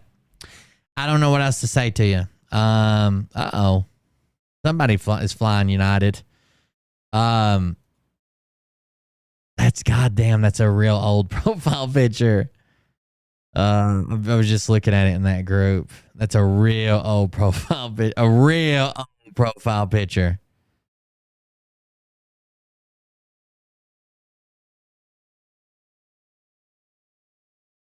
That's her profile picture right now. And there's a picture of her. Those are the profile pictures she used. Now, I'm not doxing her, putting her fucking picture. These are the profile pictures she uses. They're attached to her profile. Those are her profile pictures. And I'll just go ahead and tell you, she looks nothing, absolutely nothing like these pictures. I would update those. It seems like you are specifically doing this for a reason that I think we all know.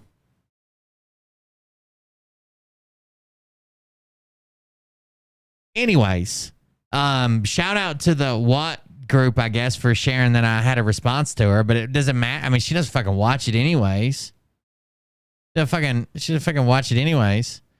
Remember when Jess proclaimed that she's a post that I didn't make, someone else made. It says, remember when Jess proclaimed that she had been doxxed? Gasp.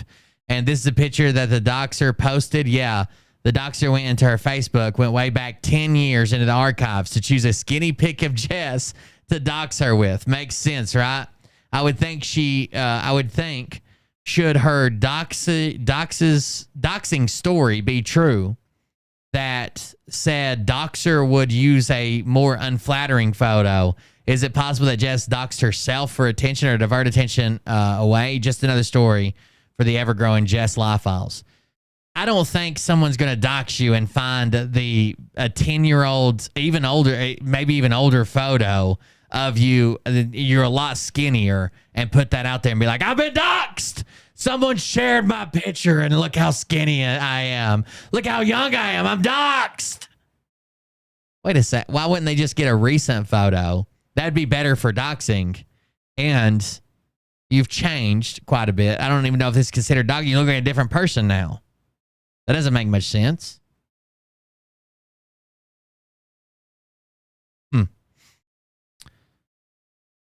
Daily reminder, June 25th, 2023. This is all from the what group. Daily reminder, on June 25th, 2023, Phil is catfished. June 25th, 2023, Phil is catfished. On July 7th, Phil posts an old pic of Jess with a threat to contact her school superintendent. Phil posted a 10-year-old pic or more of Jess with a threat to contact her school superintendent. The OF school board, Old Fort School Board, and her family, they were related by marriage over the catfishing stunt. On July 23rd, Phil proclaimed that he had Jess under control and that she was safe as long as she continued to cooperate, and that he had hoped Mellon and Kennedy would soon follow in Jess's footsteps. No, Phil never again mentioned the catfish incident after this post, after many posts to change his story on how and why he was catfished. On August 1st, 2023, Jess starts DMing Mofaka with her Hate Pebbles campaign, claiming the Pebbles lawsuit was bogus and that she was working for Phil. These are not coincidences. Jess can make up some pretty tall tales, but she's not smart. Mellon and Kennedy then open Treehouse and join in on the Pebbles hate. They've all been threatened by the king of lawsuit threats, and they caved. So pathetic. Mellon should have known better. So interesting that the Treehouse and the support are silent. They wouldn't happen to be watching that show, would they? The show they never watch. That's right. I'd be surprised. Like, man, there's a lot of weird shit that went on around these motherfuckers. For sure. Let me see. There's an update. July 4th, July 7th. Awesome message from my former owner of Phil Hate Group channel. You cannot worship God and actually treat terrible other people. Oh, this was expelled, wasn't it? Expelled was leaving Telegram for Jesus. Then Jesus gave her up a week. Oh, here it is. Here's what Phil posted. Phil posted this. and says, "Let's see what happens when your students find out about your little stunt and your secret Telegram account. I also wonder what the superintendent will think, or the school board, or your family. Hashtag coming soon. Hashtag pizza capital of the world. Hashtag TikTok. Hashtag WNEP." This is when he doxed her. Wonder why he picked such a flattering photo to dox her. That was kind of weird. Like, oh, here's a picture of you from 10 years ago where you're thinner, and I think you look better. Then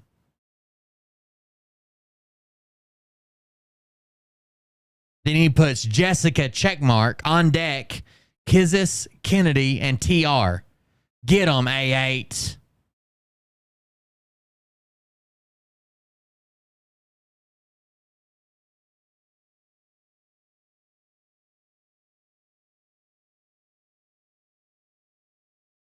But that's not what she looks like. Okay, now I'm not showing this to make fun. I'm showing this to prove a point, okay? If I wanted to be really, really, really, really, really mean to somebody, or call somebody out, right, for their shitty treatment of people and blah, blah, blah, or that they catfished me,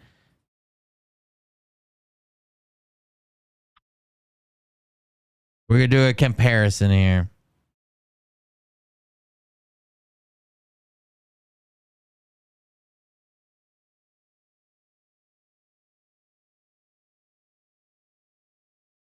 If I was trying to dox somebody or put their shit out there or like get them in trouble, do you think that I would use this photo from 10 years ago?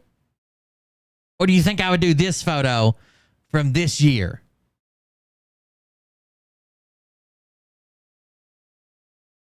$10 years ago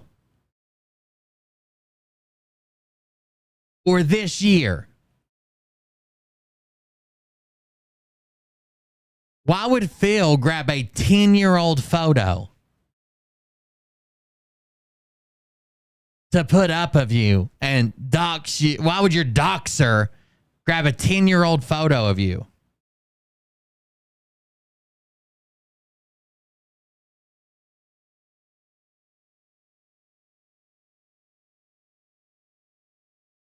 The last time I was doxed, to be fair, the last time I was doxed, they actually use a photo of my first birthday.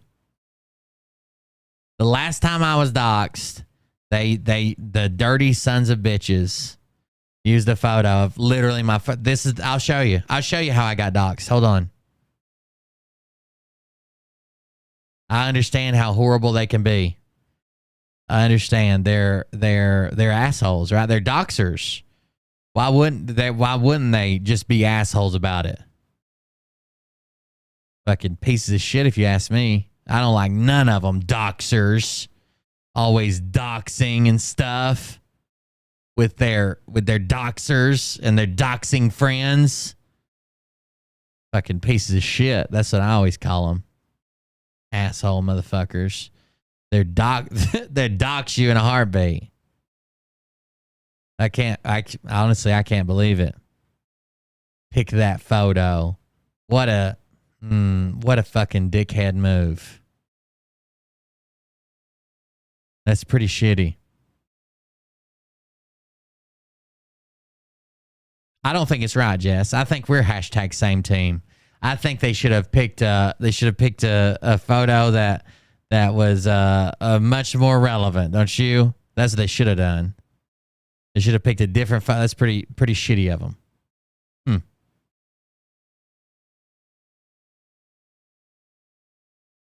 Hashtag same team. You want me to see if I can get you some? Maybe some legal representation. Oh, you got your union. I forgot about it. They'll come in and save you. They'll be more than happy to take the slander case. But here's a question: are you going to show up in a full body disguise that makes you look like you did when you were 10 years ago, or are you going to? You think you might show up as you actually look in 2023?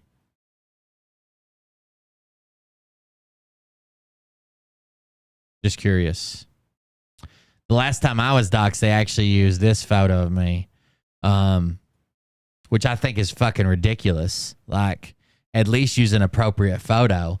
No one even told me you guys were taking this. That's pretty shitty.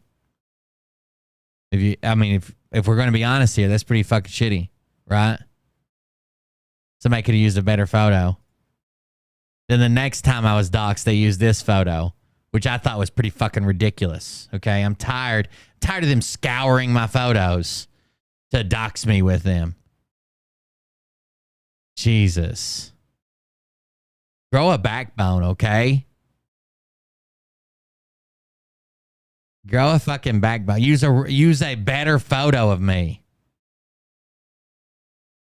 They actually tried using this photo once, but it wasn't to dox me. It was a Hitler youth photo. So little baby Hitler photo. There you go. Assholes.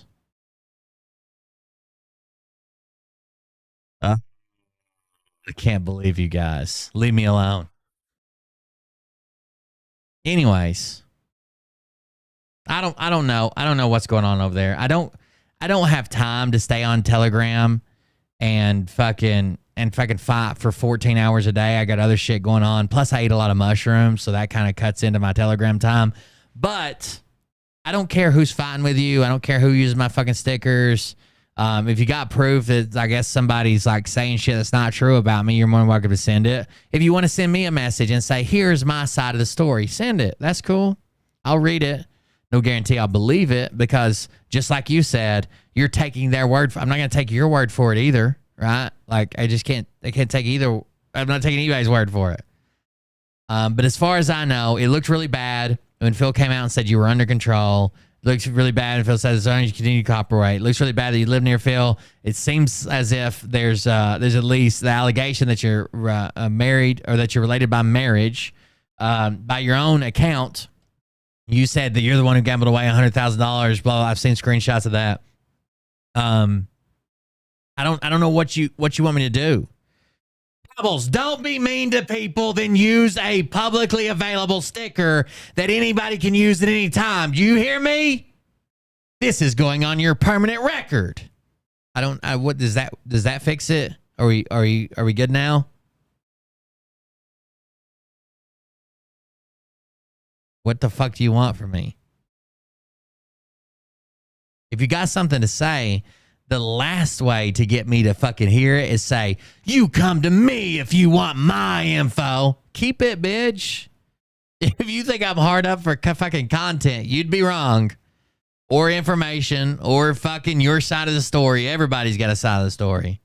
None of them's usually accurate, but except for mine, I'm always right. But like, I don't know what you hope to accomplish, but it didn't work. Good luck. Best of luck to you. I don't know what to tell you other than that. I don't know. It blows. What did you think the best possible outcome was? That's what I always look at. When someone does something that to me seems weird, right? I always think, what is the best possible outcome that they thought that they could get out of this? And most of the time, a lot of times I come to the conclusion like there isn't one. There is no best part. They just didn't think this through, right? They just didn't think this through.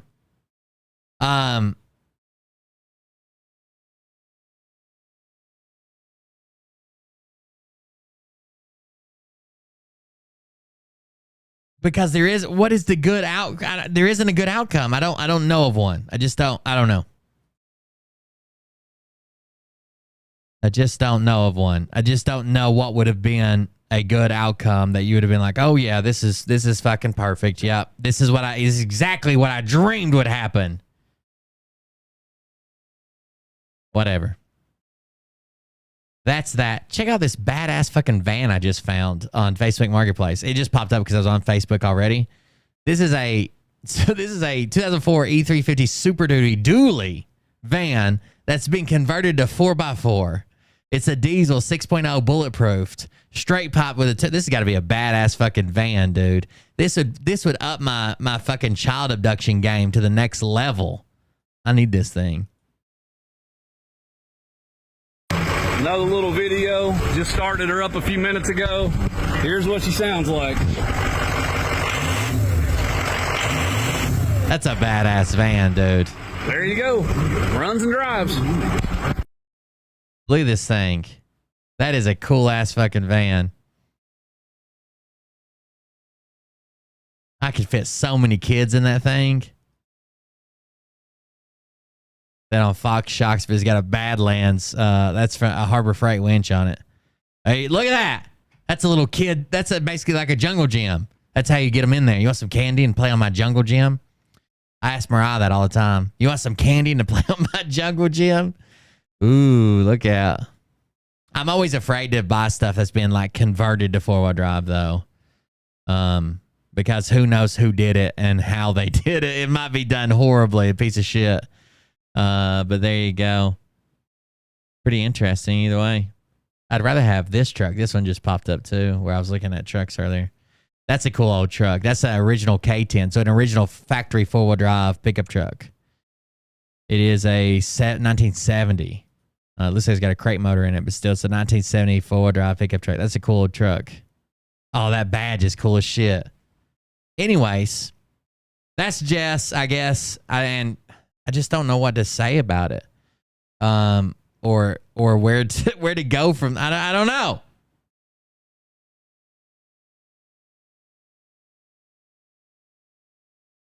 It just seems like a bag plan for a bag time. The WEMP that or WNEP that Phil tagged in the post about it was the local news station. I guess he was threatening to go to the news about this. Phil's threats are entirely empty. Like, your family might say something, unless he's got something pretty crazy. I don't know what would your family even say anything? Would the school board even say anything at that point? I mean, what had you done? Obviously, you had been at some degree involved in the catfishing, whether it was just a bystander watching it. I don't know, but the whole thing was weird. I was trying to find something for you guys. There was an interview, and I don't know who did this interview. Filters, sort by upload date.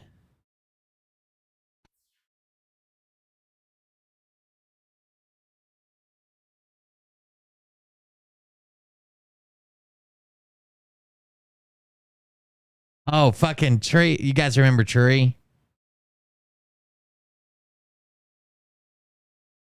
Ooh, is this the one? I think I found the interview. Let's see. From somebody named Lauren. You guys remember our wife murdering Canadian? I think he did an interview today. Everyone, and welcome to Lauren De Laguna. I am so honored. Lauren De Laguna. JF Garrett B. We just went over how to pronounce your name, but it is a difficult. Why don't you pronounce it for the crowd? Jean-François Garrier-P. Beautiful. You said it. Wow, that is such an accent. Yeah, it's a nice name. I was one of the lucky recipients of his manly pics. Uh-oh. Yeah. Do I not look like my picture? Bill sent it to you, or somebody else sent it to you after he did it? With the weird face, I wasn't really recognizing. So what motivated you to put yourself... That's funny, JT. ...naked on the thumbnail? That's a great question. I thought I was going to be doing the interview, but here you are. You're quite the interviewer. So I took all my thumbnail pictures at the same time I was doing a photo shoot, and I forgot to bring a cover up, and I thought it would be funny, and I never realized I'd be interviewing someone about their missing wife, and here we are. So I have been using that same picture for other thumbnails as well. But anyway, I actually want to, before we get started too deep into, this really painful situation that you're going through, because I really empathize. Like, I can't imagine what it must be going through to be dealing with the missing wife. Seems like he's kind of hitting on her with his wife missing, doesn't it? Yourself. Okay. Bill sent it to me on Instagram holy shit. Did he pull it to the side and tug on his balls to make it look bigger? So can you tell me about your... This is a trick he tries to do. So obviously a portion of your penis is covered by where your ball sack connects to it. So he pulls his dick one way and his ball sack the other way to make it look bigger. Education. You don't get to count the part that's inside you, Phil. Your educational background and your career. Well, I'm a biologist, and I've done some research at the doctoral level on the brain, how the brain controls basic behaviors like respiration and locomotion. And by the way, a lot of people are moving to like donations straight through PayPal and Cash App, and then they're just, if they have like an animation or something, they just at a certain time they stop and read them and they activate the animation or whatever. I don't know if that's better or worse, but I've seen a lot of people doing that. I've always been interested. Ultimately, my question is, how does human society emerge from brain and biological reactions in the brain? That was what motivated my research career. And eventually, after doing my PhD on more basic stuff, I moved on to monkey research. So I started studying communities of monkeys, and I studied them while they were interacting socially to see what are the brain mechanisms behind. I know he's hard to understand, so I'll try not to interrupt as much and not talk over him. But it's actually easier when you speed him up some, I think. A monkey social interaction. Oh, I got see human society as a bunch of monkeys yelling at each other, threatening each other, and just forming alliances. So I thought that the monkey was a good model to understand what were the evolutionary roots of our complex political and social behaviors. I was not super satisfied by the amount of things I was let to do and the extent of the freedom that is left to an academic. When you're in the university, you have to submit a lot of your thinking to other people. You have to ask permission. You have to receive a grant from the government. I stopped caring about this, and I went on my own eventually and decided to do science on my own without caring about what the system would think about it, and discovering ultimately my ultimate contribution to biology is the revolutionary phenotype, which is a theory. Yes. When was that published? In 2018. So I went on my own and decided to design my own theory of biology to explain the very first event at the beginning of a line of descent, the events that have happened 4 billion years ago on our planet and that gave birth to DNA-based life. And the theory that I present shows extremely worrying potential for the future of humanity, because it seems that we are about to engage in another phenotypic revolution. That is, the moment we start playing with our genes, the moment we start modifying babies genetically, we will be causing an event that will eventually turn us into a class of slaves for a centrally controlling computer that will modify us into puppets of its own at its service. And that is a... So his theory is, this is like CRISPR and shit like that, where you could technically decide like your baby's eye color, or possibly give them better genes to make them, make sure they're taller instead of shorter as an adult, stuff like that. He says it'll make us a slave to a central computer that'll control us once we modify our genes. Very dangerous direction that we're taking, and it all starts with a single genetic modification of a single human being. And so the message of my book is, let us not do this. Let us accept sexual reproduction as humans and the importance of it for continuing what humans became, which is a complex, freely acting, freely thinking species. Wow, that's really complex. I agree with you on a lot of points about like the modification of humans. I've previously discussed on this show eugenics in Somebody on Ethan Ralph's show, when they were talking about him being a murderer, someone said, I can't believe he just sits up there and it rolls off his tongue so easy. He's a stone cold potato. Form of abortion. I think, for instance, we had Lila Hart's husband on, and Lila Hart has spina bifida, and so people like her would be exterminated. And so, there's a lot of, I haven't heard the theory that it would make us slaves to machinery before, so I'd like to hear a little bit more about how that evolves from, modifying human and playing God into becoming a slave to. Basically, there are two forms of evolution. You either evolve as the carrier of your own genes, or you evolve to serve another carrier. The example in nature that we have of this is basically all known animals versus bees and ants. When you look at bees and ants, something special happened there to their evolution, because a single bee or ant apparently doesn't care about dying if it helps the colony, if it helps the queen. And when you ask yourself, what is the difference? Why did bees become bee, and why did all the other animals become self-serving carriers of their own genes? And ultimately, it's because when you are an individual that serves a central entity's capacity to make babies, when you have a queen, you are not... Yeah, you can send them to my email address. When one of the mods drop my email address, coldbeerconfess@gmail.com. Evolving for yourself. You are evolving at the service of the queen. And so you must never find yourself in a situation where the source of your genes is another reproductive entity, and you're merely just a copy of it, a kind of blueprint produced copy of it that merely acts phenotypically. You must always be the reproductive agent in your chain of transmission, or else you become a sterile worker like the bees. So what I'm saying is that once a central AI... No, I was just actually going to bring up the bees. I mean, the bees evolve, right? And they serve queens. So wouldn't they kind of disprove your theory a little bit, or no? What am I missing? Well, I'm not saying it's not evolution. It is evolution. And a phenotypic revolution is still evolution. But I say it's the wrong type of evolution if you want free humans, if you want the kind of complexity that led to our civilization. Exactly. So if Yeah, he's probably 6'7", 6'8". Trump is like 6'3". I think Eric's like 6'5", isn't he? They're all tall. you want to see everyone starting to team up, self-sacrifice, shoot themselves dead after having accomplished their purpose for a central AI, then you can go for that direction. But I'm saying it's the wrong direction if you like humans the way they are, which is a free thinking and creative species. So what would happen if we were to start genetically modifying ourselves is there would be a runaway where people... Okay, we're going to skip some of this. We want to get the murder, right? Modification would, when you play with the human phenotype, as this AI decides to replace us with something that's...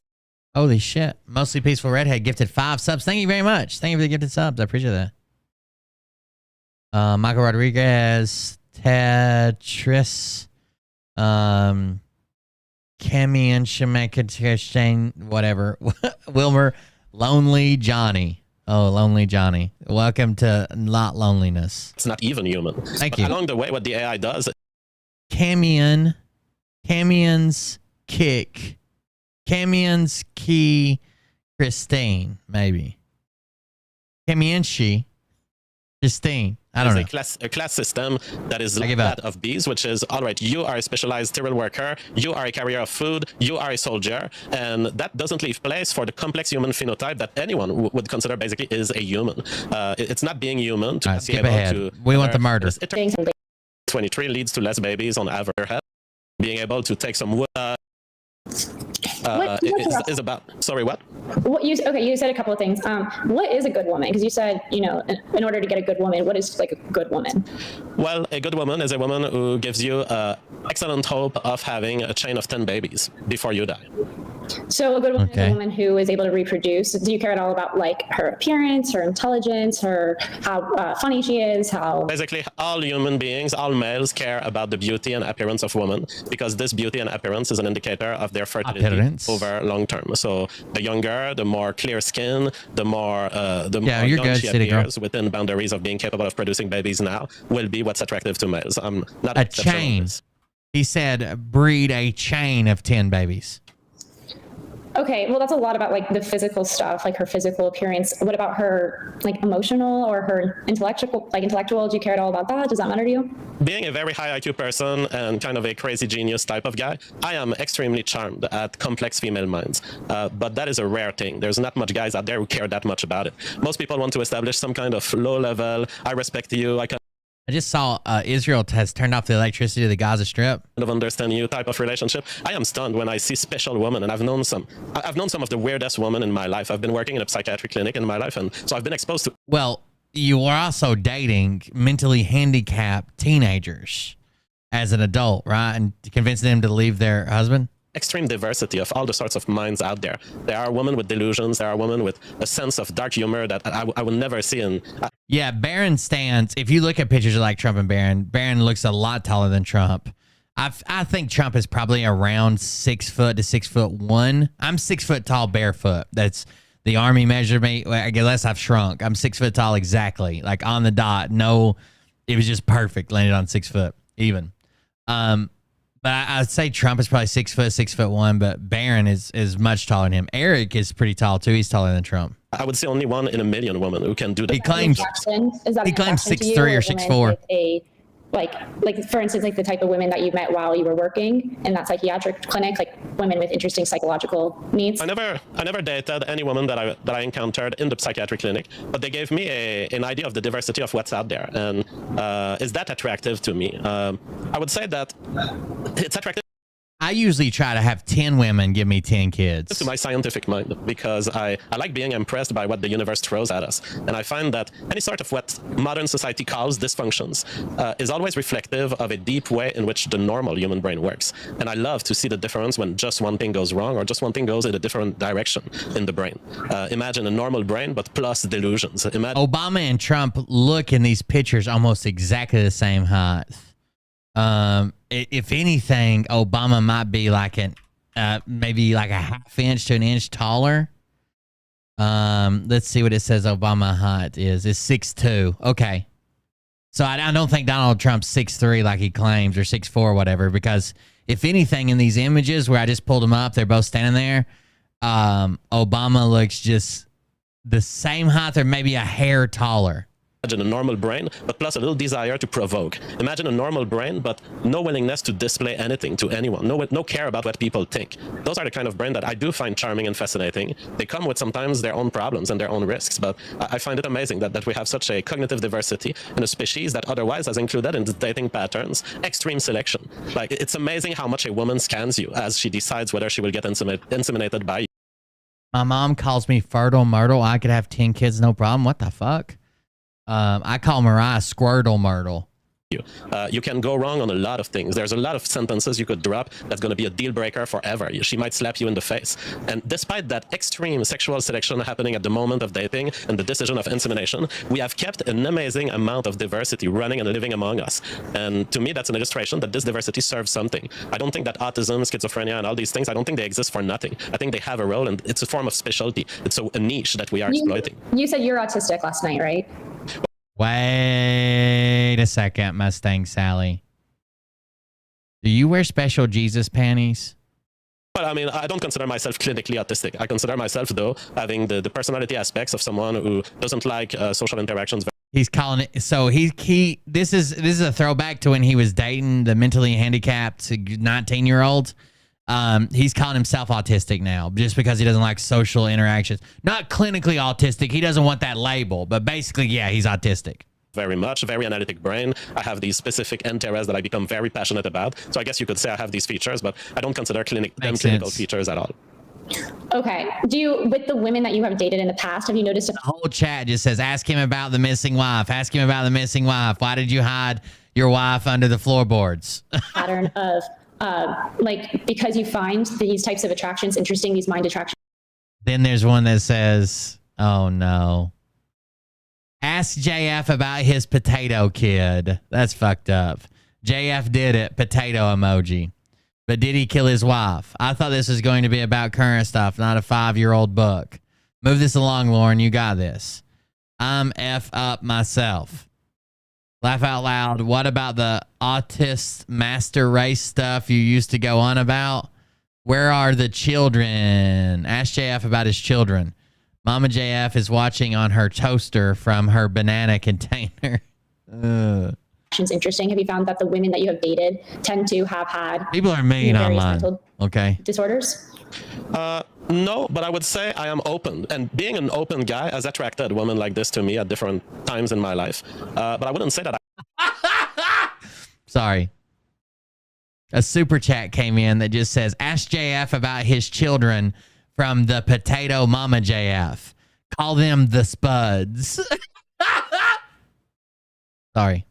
Sorry. I seek them. This is something that women have a hard time understanding, but you women are choosing your males, right? I mean, maybe you can tell me about how you date, but it's my impression that you do a lot of selection. Do you?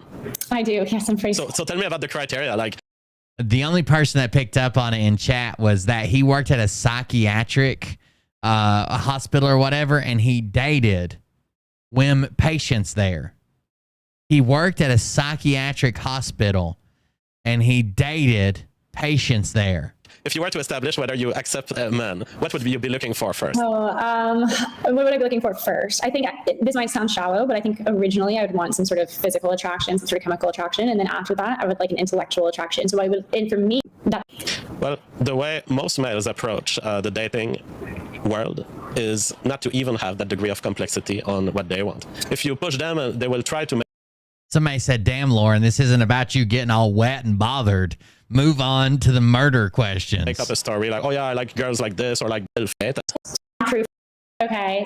You have a great studio. Your microphone, which broke on the way here, which broke on the drive to my new to the scene. But, you followed me on Twitter before I followed you. So. Is that the new status on Twitter? So this guy's name is Paul Tater Kid. Tater Killed. Paul Tater Killed. Who follows first? Mexican stand-up. Should the less intelligent be able to get into relationships and have children? What's your opinion on that? Do you think? Oh, absolutely. So you think if someone is let's say a 50 IQ, do you think that they should have the ability to have kids? Yes, I radically oppose to. I think one of the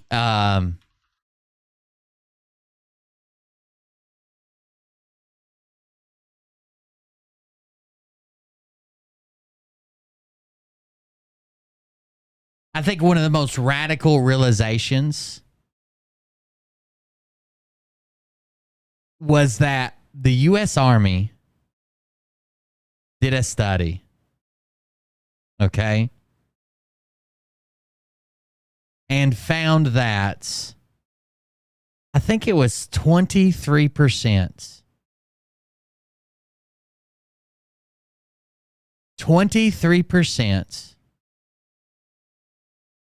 of the U.S. adult population has... No. It was 10%. 10% of the U.S. population has an IQ of less than 83. And they are literally too dumb to perform any useful job in the U.S. military. I think I interact with those people almost every day. But that's kind of a scary number, isn't it? That they are, I mean, the Army has some really easy fucking jobs. Like some really basic, like cook or, I mean, I understand there's chefs. I'm not making fun of anybody that like cooks for a living, but like Army cook is like cook 100 pounds of rice. It tastes like shit. It looks like shit. It smells like shit. No one cares. It's just got to be sustenance. Any adult human being interfered by the judgment of others on their decision making, no matter how bad you may think it is. Alrighty. I find many men only join to kill. I would be very surprised if that was true. And I understand that to a certain point because, you know, you have a constitutional right to be a parent. But then again, like, for instance, if somebody has harmed children in the past, you could lose the right to be a mother in the future or father in the future if you've shown to be abusive towards children. But you're right. If you haven't committed a crime yet, if you're just a low IQ, then, you know, you have a good point there. Let's try this one. Okay, so this one is a little bit dark. I'm sorry, but I did say to the nice audience, I'm going to raise the price to $5 now. So JF, because Kumar who knocked his wife. So at least if you insult me, you have to pay $5 for it. Now you have to. JF is a coomer, which coomer is internet slang for, like, you have boomers and you have coomers. A coomer is someone who's coomer-brained, or a coomer would be someone that makes impulsive decisions just to get laid. So they might change their opinion on something, or they might just agree with you, or they might only do the interview, or they might only go to a podcast just to fuck somebody. That would be coomer brain. Pay $5. It's not $50 anymore. Okay, ask JF about his. So we did before the show say that we weren't going to talk about kids. People have been asking me all day, you know, are they safe, or are you still taking care of them? I know that you said that you wouldn't get into that. So if you don't want to, you don't have to. But that's just a question I've been getting all day. All right, so here's where she starts messing up. I'm going to go ahead and warn you. I know I've not watched this interview, but I know what happens. They talked before the show. He said he didn't want to mention anything about his kids. A question almost immediately comes in, 20 minutes in, about his kids. She says, I know that you said that you didn't want to talk about your kids, but I want to know, are they safe? Are they this? Are they taken care of? Do you still have them? I want to know. But you don't have to answer, but I want to know. Yeah. Okay. Alrighty, let's go on. So again, he didn't answer that question. He has kids. I didn't even know this the other day when we were talking about it. He has kids with that woman. The woman who became a feral fucking tiger lady or whatever, went out into the wilderness, or he murdered or whatever. They have kids.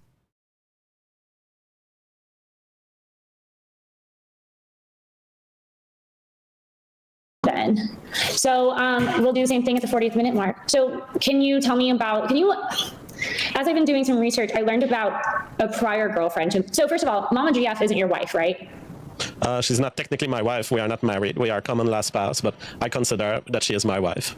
Common law. They've been together. Common law spouse. How long have you lived together? And is there like a statute within the place that you reside that allows you to like have some sort of legal connection for it to be considered a marriage of sorts? We are together since 2018. We are common law spouse by the standard of the government, but that's not what I care about when I say I consider her a wife. I just consider that our interests in life have been tied forever by the time we have spent together, and I consider that. Apparently, like I don't know how I can prove this. I don't know enough about JF. All I would ever see him on was like debate shows. Like I never watched his show, but apparently they have kids together because everybody keeps asking about him. Even Ethan Ralph's Twitter comments, people were asking about these kids. And she even said, "Are they still with you? Are they safe? Do they go with her? Are they living with their your all's family? Like, I don't know." In Canada, it's just 1 year. In Canada, I will always defend her interest and that we are bound to each other forever. Even if she gets other boyfriend, I consider that there is no way to detach what has been done in reality and what has been produced from our union. That's beautiful sentiment. I really love that. Is there a reason that you didn't get married? Is it because of the ideology that you're not really a proponent of government? Yeah, I mean, I don't particularly need marriage. I don't think that at this point marriage means anything in and of it as a legal entity these days. So to me, marriage is a strategic question, and it's a strategic question about who has the most money and who, on the other hand, will be potentially draining the money of the other when the. Where'd everybody go? We're doing a murder investigation. Everybody disappeared. When the divorce happens and the assets are split. And so marriage in and of itself has no meaning to me, the legal aspect of it. To me, marriage, what matters about it is the commitment between the two humans. And that commitment can be done in front of a tree, in the forest, in a park. I don't care. But you've been married before, right? Yes, because there were times in the what? In Colorado, it's 3 days? No way. That's got to be a joke, right? You want to hear something interesting about Colorado? When Colorado was laid out, it was supposed to be a perfect rectangle.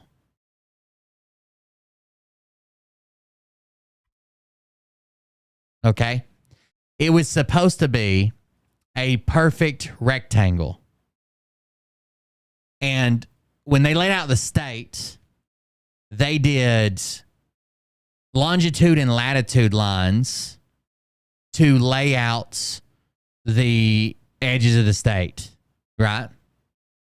But Congress, in its infinite wisdom, forgot that longitude lines are not parallel. They intersect at the North and the South Pole. So while latitude lines are parallel, longitude lines go together at the top and come together at the bottom. They're not parallel. They can't be. They intersect. When they laid it out, they forgot about that. Then when they sent a surveyor through to do this and lay it out, the surveyors forgot about it, and they kept getting off the course by like miles at a time. And instead of correcting, like going back to where they fucked up and correcting it and making it a straight line, they just kept doing it wrong, then correcting it, then doing it wrong, then correcting it, then doing it wrong and correcting it, which gives Colorado, it's supposed to have 4 sides. And on a map, it looks like it has 4 sides, right?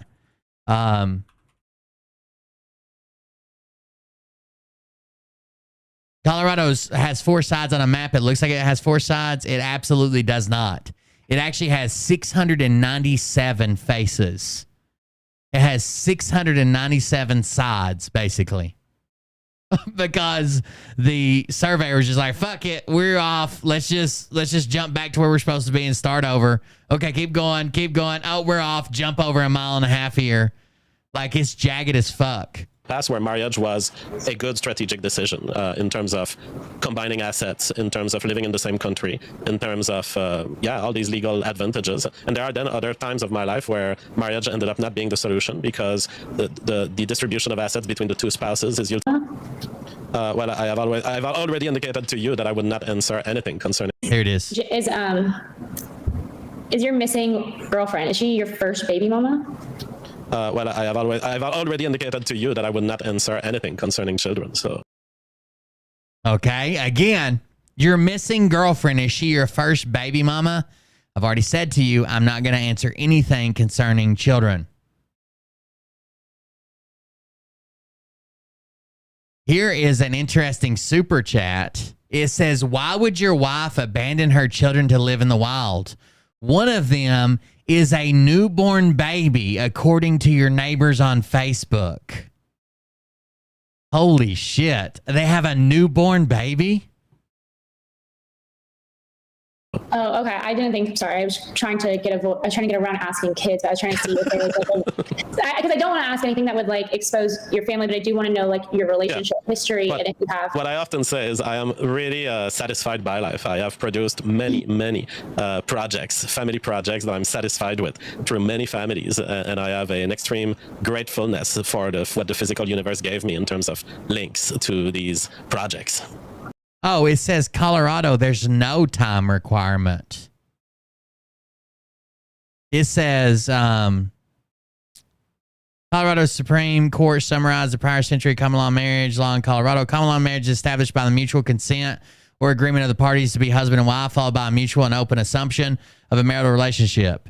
It says they articulated a three-part test which must be satisfied in order to have a common law marriage. 1, cohabitation. You have to live together. 2, a mutual agreement to be married. So you both agree. 3, evidence of this mutual agreement. With all 3 elements met, there's common law marriage. Without all 3 elements met, there was no marriage. Damn, that's crazy. Oh, a newborn kid. I mean, like, even if she had postpartum, like really bad, she probably wouldn't want to see the kid or maybe get upset when but would she abandon a newborn baby? Projects is an interesting term to use when describing familial. Many projects, family projects that I'm satisfied with through many families, and I have an extreme gratefulness for what the physical universe gave me in terms of links to these projects. Like expose your family, but I do want to know. Why is he calling them projects? Your relationship history, and if you have. What I often say is I am really. So she said, I was trying to ask about kids without asking about kids. I want to know about your relationship and your previous relationship and what's going on. And then he says, what? Satisfied by life. I have produced many projects, family projects that I'm satisfied with through many families, and I have an extreme gratefulness for what the physical universe gave me in terms of links to these projects. So one of the statements he made in his video was that he liberated Mama JF from her life. He liberated her from her life. I went back and watched it after he covered it on the show. He liberated her from her life. That was his state. Now, he then goes on and after that and says, you know, her life at this house, blah, blah, blah. She wanted to be free, and now she's liberated. But his actual statement was, I liberated her from her life. Okay, that's an interesting. Projects is an interesting term to use when describing familial life, but yeah, okay. And can you tell us about your daily routine right now, like what you're doing on a day-to-day now that you're living the way you are? That was one of his I've always projects. been an intellectual, so I spend a lot of time thinking. I prepare my show, I promote my book. I'm also a mathematician and a computer programmer, so I do a lot of contract work where companies need solving of complex mathematical problems, and I really love this. Someone said he doesn't have children, only projects. Red flag. I live a very satisfying life intellectually. Can you tell me like what your day looks like? So like what time you wake up in the morning and then what you do when you. I wonder who found his neighbors on Facebook. What was the? Let me check my history because there was a CBC article as who did it, right, for the missing woman.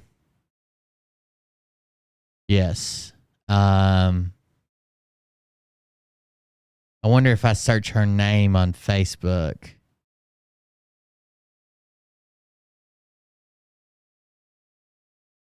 If we can find this neighbor.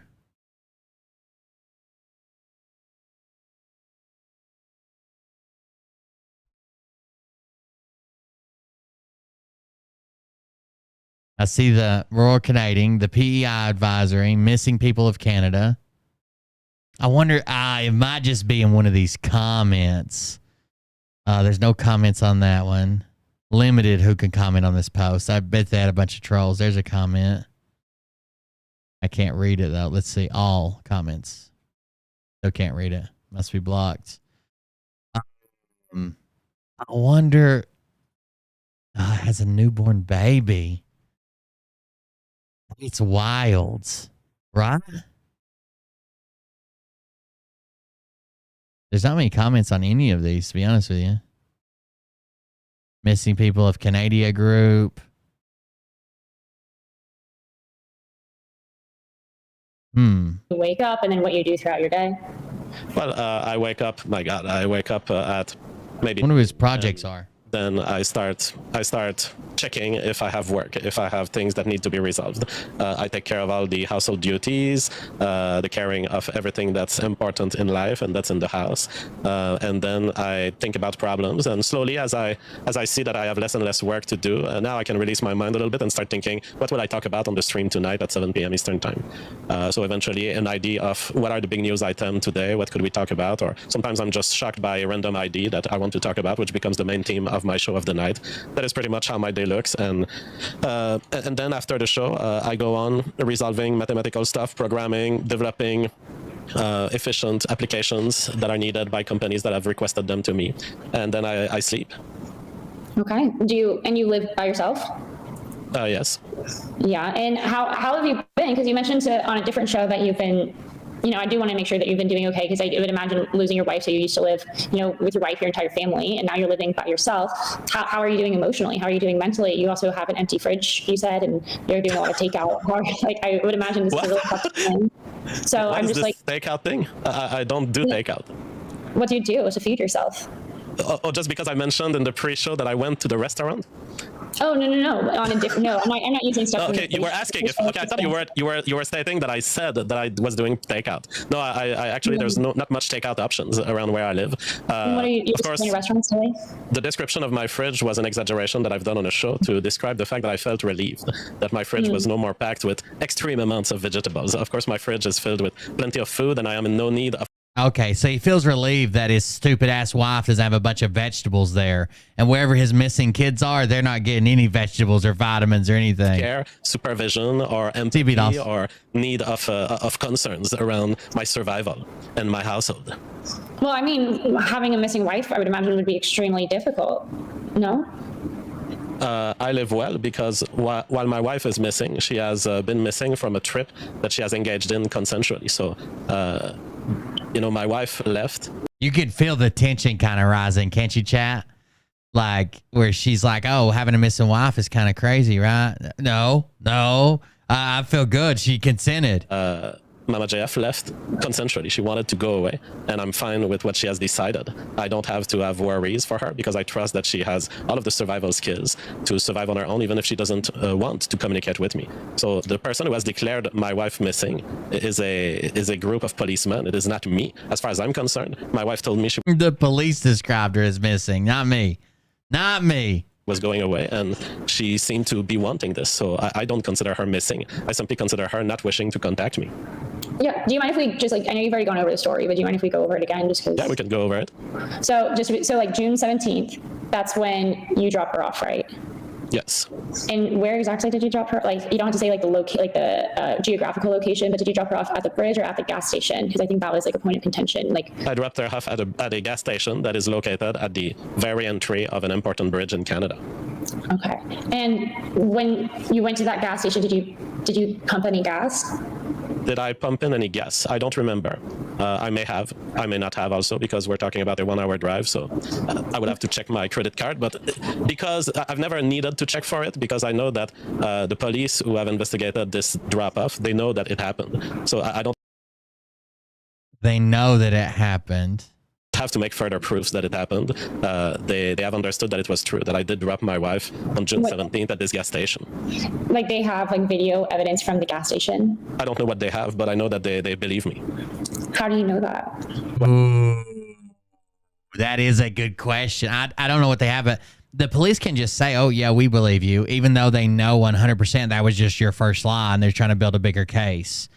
Because they have affirmed that they have had a sighting of Mama Jeff 2 days later at some other place that is totally in line with where I dropped her, and imagining that she has continued her way after this gas station. Yeah, so there's no question that she was with me on June 17th, and there is no question then that she was somewhere else. And when you dropped her off, what was she with her, what was on her? What was on her person?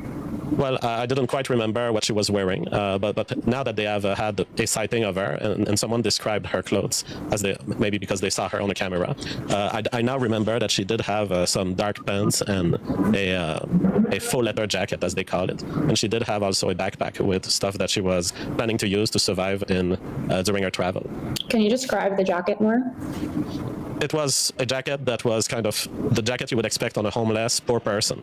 A very ugly jacket, kind of looking like ridiculously cowboy-like or hobo-like. How long has she had that jacket?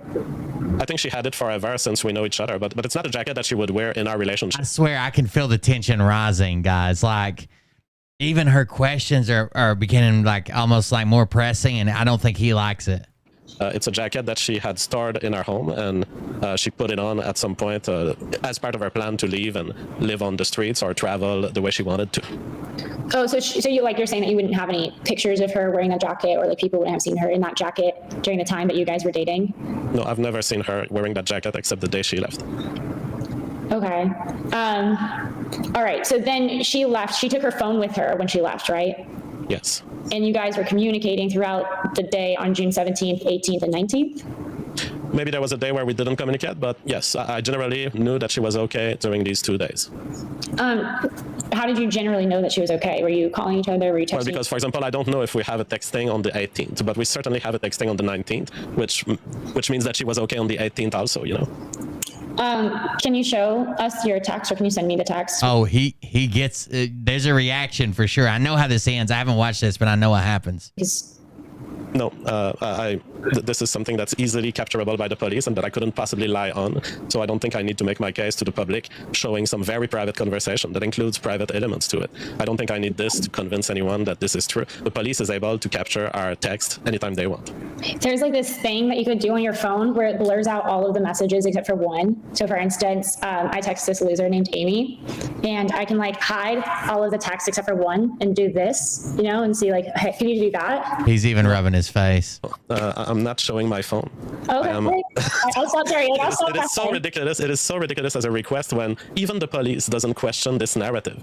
They know that they could know, and it's not even if. Yeah, but we're only hearing that from you. Like, it would be different if the police came out and said, "Look, we know that they had text messages over 2 days. Everything was fine. She was spotted 2 days later. We know that the boyfriend dropped her off. Blah blah blah." But you're just saying this is like Jess. I'm not asking you to take my word for it. I'm asking you to take my word for it that the police's word for it is good. If I was blurring or not blurring, they could get those messages from the cell phone company. They could check whether I'm lying. And don't worry, they will. So no, I'm not going to show my cell phone to convince people on the internet. You guys can not believe me if you want for months, and then eventually you'll realize that you were wrong. I really don't care. No, it's such a difficult situation, and there's so many men who have been in a very similar situation where they were just loving partners to a woman, and the woman was either kidnapped or gone missing or just left, and the man was accused of some egregious crime. And then there's been other times when the man, you know, could stats. But then I also listened to your interview last night with Andrew about how you're feeling on stats and about your feeling on how it's parasitic to think about crimes in terms of stats when each crime is an individual offense. Damn, legend. McCamey Manor. So I have a lot of empathy for your situation. I'm surprised that you're not more emotional about it. Well, welcome to my life. I'm one of the least emotional men on earth right now. Why? Like generally, I am a low emotion guy, what people call a low affect person.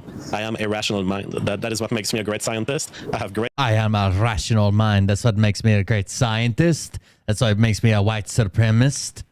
Contributions to do to the world thanks to that aspect of my mind, and on the other hand, I can stay with my head on my shoulder in emergency situations like the one we are in right now.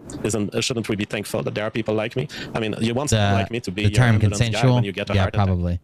Yeah, absolutely. You seem very intelligent. You seem very calm, nerved. To be fair, I think some of the best nurses end up being serial killers, but so you know, just because you might be the best at saving someone's life. More of that probabilistic bigotry. I don't know what you think you can accomplish with this. It's not intelligent to do this. No, it's intelligent to throw accusations completely freely, gratuitously. I could do the same accusation. I could come here and say, "Ooh, we're breaking down." So she said some of the best nurses become serial killers. And here we go. Nerved.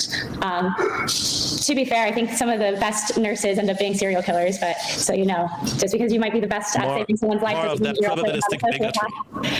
I don't know what you think you can accomplish with this. It's not intelligent to do this. No, it's intelligent to throw accusations completely freely, gratuitously.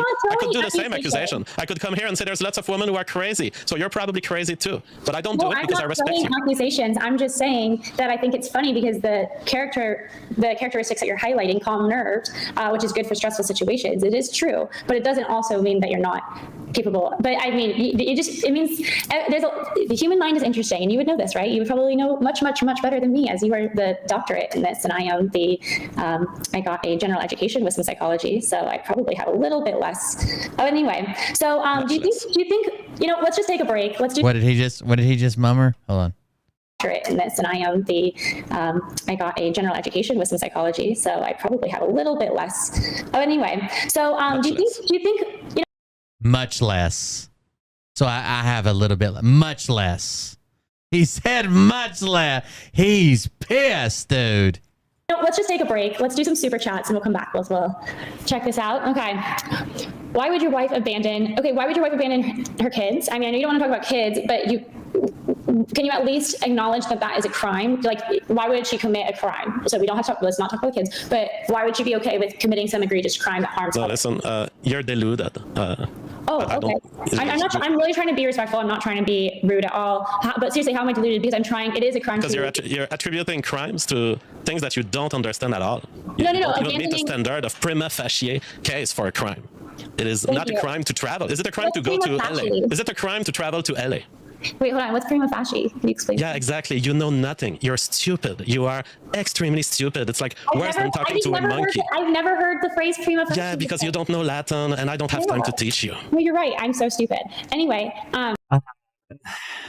prima facie or facie is on the first impression. Like the first impression is something, right?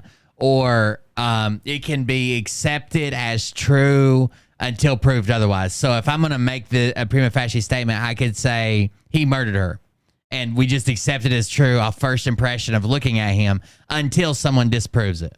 It's hard being this done sometimes, but thank you for having the patience to talk to me. But I do know that I think it literally translates to like at first sight or something. Here's another super chat. JF, given that you were a close business partner of Jeffrey Epstein, shouldn't people be suspicious of your woman under your care disappearing? What did this one say? JF, oh, that's one I was just reading. JF, can you quote Jack Nicholson's character line from the courtroom scene in a movie A Few Good Men? You can't handle the truth. It is a crime to abandon your kids. And Mama J seems like a really wonderful woman. And I triggered him that bad. He left. I was really heard the phrase prima facie. Yeah, because you don't know Latin, and I don't have time to teach you. No, you're right. I'm so stupid. Anyway, it's hard being this done sometimes, but thank you. So when you're using it in law, like he was using it in conversation. When you're using it in law, a legal claim that has like enough evidence to proceed to trial, right? Until it's disproven. So if we have enough evidence, like if we do an evidentiary hearing and it's a prima facie or prima facie or whatever, prima facie, that means that it basically has enough to keep going, but we're not like a grand jury, right? They say, okay, we need to have a case for it, but we're not saying he's guilty or innocent. Thank you for having the patience to talk to me. But I do know that it is a crime to abandon your kids. And Mama J seems like a really wonderful woman. And so as soon as he said abandon your kids, I know it is a crime to abandon your kids. He's done. I triggered him that bad. He left. I was really trying. He rage quit. She only has 5,000 subs. If she would have just played it cool, this could have been one of the biggest interviews. It could have had millions of views. Instead, it's got 1,000 or almost 2,000.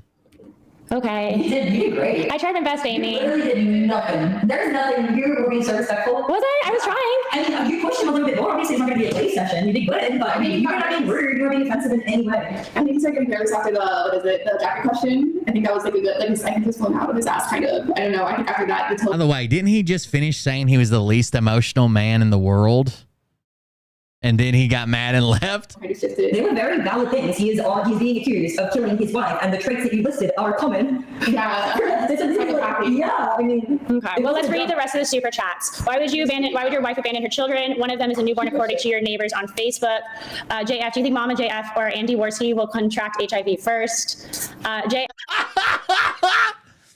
JF, are there any evolutionary advantages from families raised by single fathers opposed to families raised by single mothers? That's a very good question. You guys want to give a take really quick? Are there any advantages to kids raised by single fathers versus kids raised by single mothers? I think it literally depends on your income level. So how much you can basically, subsidize not having the other parent there. So like, let's say you're a single mother, but from a very wealthy household. I want to be on camera. If you're a single mother from a very, wow, I look like a fucking mess. I look like I just got out of like a hurricane. Oh, it's so cute. You have notes. Oh, she looks like the woman who went in to live in the wild. I had notes. Yeah. They're organized with now. But yeah, like you can afford to put your child in like more extracurriculars where they can find like another father figure or like a coach or something that can like be there for them. Like that's a lot easier to do. My thought was that like this is going to sound, women tend to live more in the middle, men tend to live more in the extreme. So I think a single motherhood is not going to be as good as like 2-parent household. Single motherhood would be better than a good portion of single fathers, but then would be worse than a different portion of single fathers. Gang dirt, lady mullet. Okay, leaving a mentally it grew into her scalp. I was going to get to that. I'm sorry, guys. I'm really sorry. Maybe she was, yes. Are you worried about that, JF? I'm really sorry, guys. I'm sorry. I tried my best. What gas station did you was dropped off? I'm sorry. These are really good questions, and I was going to get to a lot. I was going to get to that. I'm sorry. Leaving a mentally disabled woman in the woods is negligent homicide if she dies. Maybe she was sex trafficked. Are you worried about that, JF? Guys, I'm really sorry. Maybe she was, yes. Are you worried about that, JF? I'm really sorry, guys. I'm sorry. I tried my best. What gas station did you was dropped off? I'm sorry. These are really good questions, and I was going to get to a lot of these. I'm sorry. He rage quit. JF, this makes me feel like he's actually like really guilty. Yes. Like before, I was like not like 100% certain, but the fact that he ran away from you like this. So about the text message question, I shouldn't have to prove anything. What are you talking about? Like people are willing to provide receipts for way less egregious accusations, you know? Yeah. It's like, what are you talking about? If you could do something to clear the air a little, why would you not do that? Yeah, no, it's insane. Oh, wait, hold on, I said one. JF. Well, apparently they had a big fight before she left, which I could imagine. Like me and Mariah would have a big fight if she said she wanted to go live in the wild forever and never want to see us again. Like, can you quote Jack Nichol's character from the line courtroom scene in the movie "If You Good Men"? You can't handle the truth. Okay. JF, given that you were a close business partner of, I'm sorry, I swear to God, I was going to get to a lot of these. I'm really sorry that I disappointed all of you guys. I feel really bad. Do you think he's still watching? Or do you think he just left? I'm sorry, guys. I think I was too intense on the kids question, but I thought that was like it is a good question. These are all very good questions, and he just couldn't handle it. And I didn't press too hard on anything. Like, if there was any question I didn't want him, if he felt uncomfortable, I'd ask maybe twice, and then I'd move on. Yeah, no, he's so fucking guilty, man. Like, well, he ran. He got nervous. JF couldn't handle the truth. No. Can you say it? Can you scream it to the camera? Okay, I'll do this for you. Okay. I'm gonna take my glasses. JF couldn't handle the truth. Yes, I'm just trying to do it like you. Love it. Okay. Peanut for brains, Lauren. Oh, Sam. I tried my best. No, I didn't. I tried to ask about committing, like she didn't seem to be the type to commit a crime. This is a crime. I wasn't asking about the kids. I was asking about her character. Yeah, her character. Like she doesn't seem like the type to commit a crime that would affect people. Yeah. It's a crime that would affect people. Who is the girl with a sexual accent? You're calling for you, Amy? The audience wants to know. Girl with sexy. She's probably damn, how can one girl be so unprepared to view on stream and the other girl be like, camera ready? Fuzzy. Yeah, kind of. Stole her. People call me fake Australian nowadays. It's my accent. They think I'm faking my accent or faking the American one. Either way. What's your American accent? I don't have one, but apparently my Australian is not sufficient anymore. I hear it. I think you're a fraud. Sorry guys, sorry to disappoint. Oh, look, someone likes you. Ask their names. I didn't ask anything about the kids. I asked about her committing crimes. Did you respect the rule or not? No. People are blaming her for him leaving. He ran. What's his name again? His full name? I can't pronounce it. I'm gonna unfollow him on Twitter. Yeah. That was weird. That was mean. He came on straight for the bikini shit. I'm so curious about. Me and Mariah basically already live in the wild. Campground. There's bears and shit. He's obviously guilty. Maybe he's innocent. I don't think anybody who's innocent would run. You know so what? Hard. Innocent until proven guilty, and I think that he might be innocent. So maybe he should give me another chance to interview him. Fuck yeah, I would. Fuck yeah, I would. Absolutely. Why wouldn't I? Will you invite him back when Mama JF shows up? I hope he does. That went really poorly. Still watching. Yeah, of course. I just want to find out. Invite Mama JF on. Just grab a Ouija board. I don't know if he's guilty or not. I don't know. I think he would have to make a pretty convincing case coming back because, like, the way he left, I'm just saying, left like a guilty man. Someone's saying, hey, cute blonde girl. You lost your cool and failed. I did? I don't remember saying my goal. The thing is, like, I think he misunderstood me when I was asking that question because I was like the crime, and he thought I was accusing him of committing the crime of murder, and I wasn't. And like, as somebody who has represented people, so I was a public defender briefly on a limited license in Arizona, and when I There's no goddamn way. And you didn't know what prima facie was? did that, I had some cases where people sound, okay, listen to this case. I had this woman, right? They handed me the case, and she's like, she literally stabbed her son. Oh my gosh. Yeah. And then they showed me the pictures, and like there's just like blood like trickling down his face, and it's a kid, and it's like, oh fuck. And I'm like, so I call her and I'm like, okay, here's the plea deal, like you're gonna sign it, right? She goes, no, I'm innocent. I'm like, excuse you? Like, how are you in it? Like, you literally had like the weapon in your hand, you had blood, you had his blood on you. Like, how are you fled the scene? You were caught like a block away by the cops. Like, well, how are you innocent? Okay, here's the story. She's like, I think she had a legitimate case of self-defense where she had gotten impregnated as like a young teenager, like not even like 16 or 17, and she had this kid, and then he became an adult, and then when Ethan Ralph, ex-felon Rumble streamer and Keno Casino kick streamers are stream sniping. Either one might have you on for a post-stream interview at the moment. Adult, like she didn't even have contact with him throughout his life. His dad raised him, and then his dad died, and then his grandpa couldn't keep him because he was so violent and like rageous, and then like he would do these wild parties, and he was just like a troubled kid. Your friend with glasses is just an angry feminist. And all of this before innocent, you don't.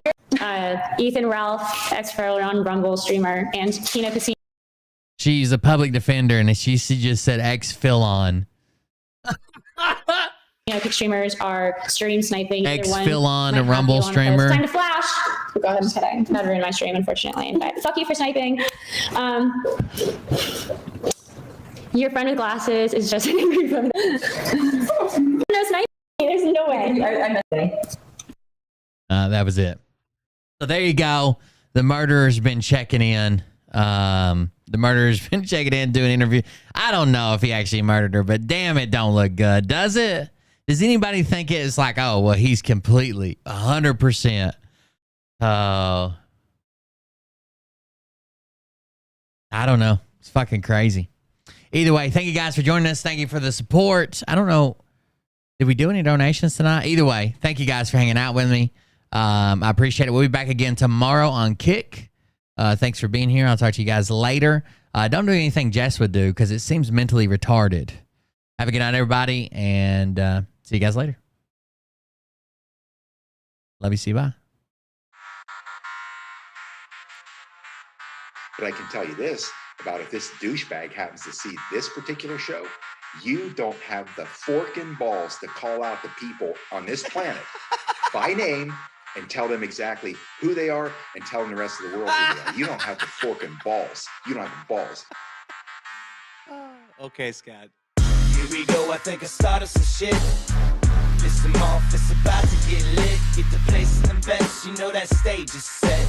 You better buckle up, cause you ain't seen none yet. Here we go, I think I started some shit.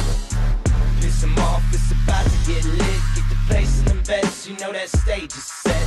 You better buckle up, cause you ain't seen none yet. And they say that I'm a lunatic. Well, listen, bitch, I came equipped with a quick wit and a 6th sense for the stupid shit. Where my true believer? Y'all need Jesus. Praise the Lord, head to the extreme. All these false fucking prophets who profit off of gossip. Worshipping drums, cocking, begging for a throat deposit. Swinging fucking meat hammers like four in a thong. He's strapped to the shaft, beating his chest like he's King Kong. Starving for attention, I'ma make your gut burst. I'll be your huckleberry, I can quench that thirst. Baby eating lizard people, alien sex. What's next? Trump in a dress, fucking Flynn on his desk. A retard in a vest, climbing up 5G towers. Cause you told him if he did, he'd get fucking superpowers. Here we go, I think I started some shit. Piss them off, it's about to get lit. Get the place in the best, you know that stage is set. You better buckle up, cause you ain't seen none yet. Here we go, I think I started some shit. Piss them off, it's about to get lit. Get the place in the best, you know that stage is set. You better buckle up, cause you ain't seen none yet. I used to find clues too when I was high on shrooms. I found myself a tunnel that led to Jason Q's bedroom. Open his closet. Have a good night, everybody. See you guys. I strapped him to my shoes and then I blew through the roof.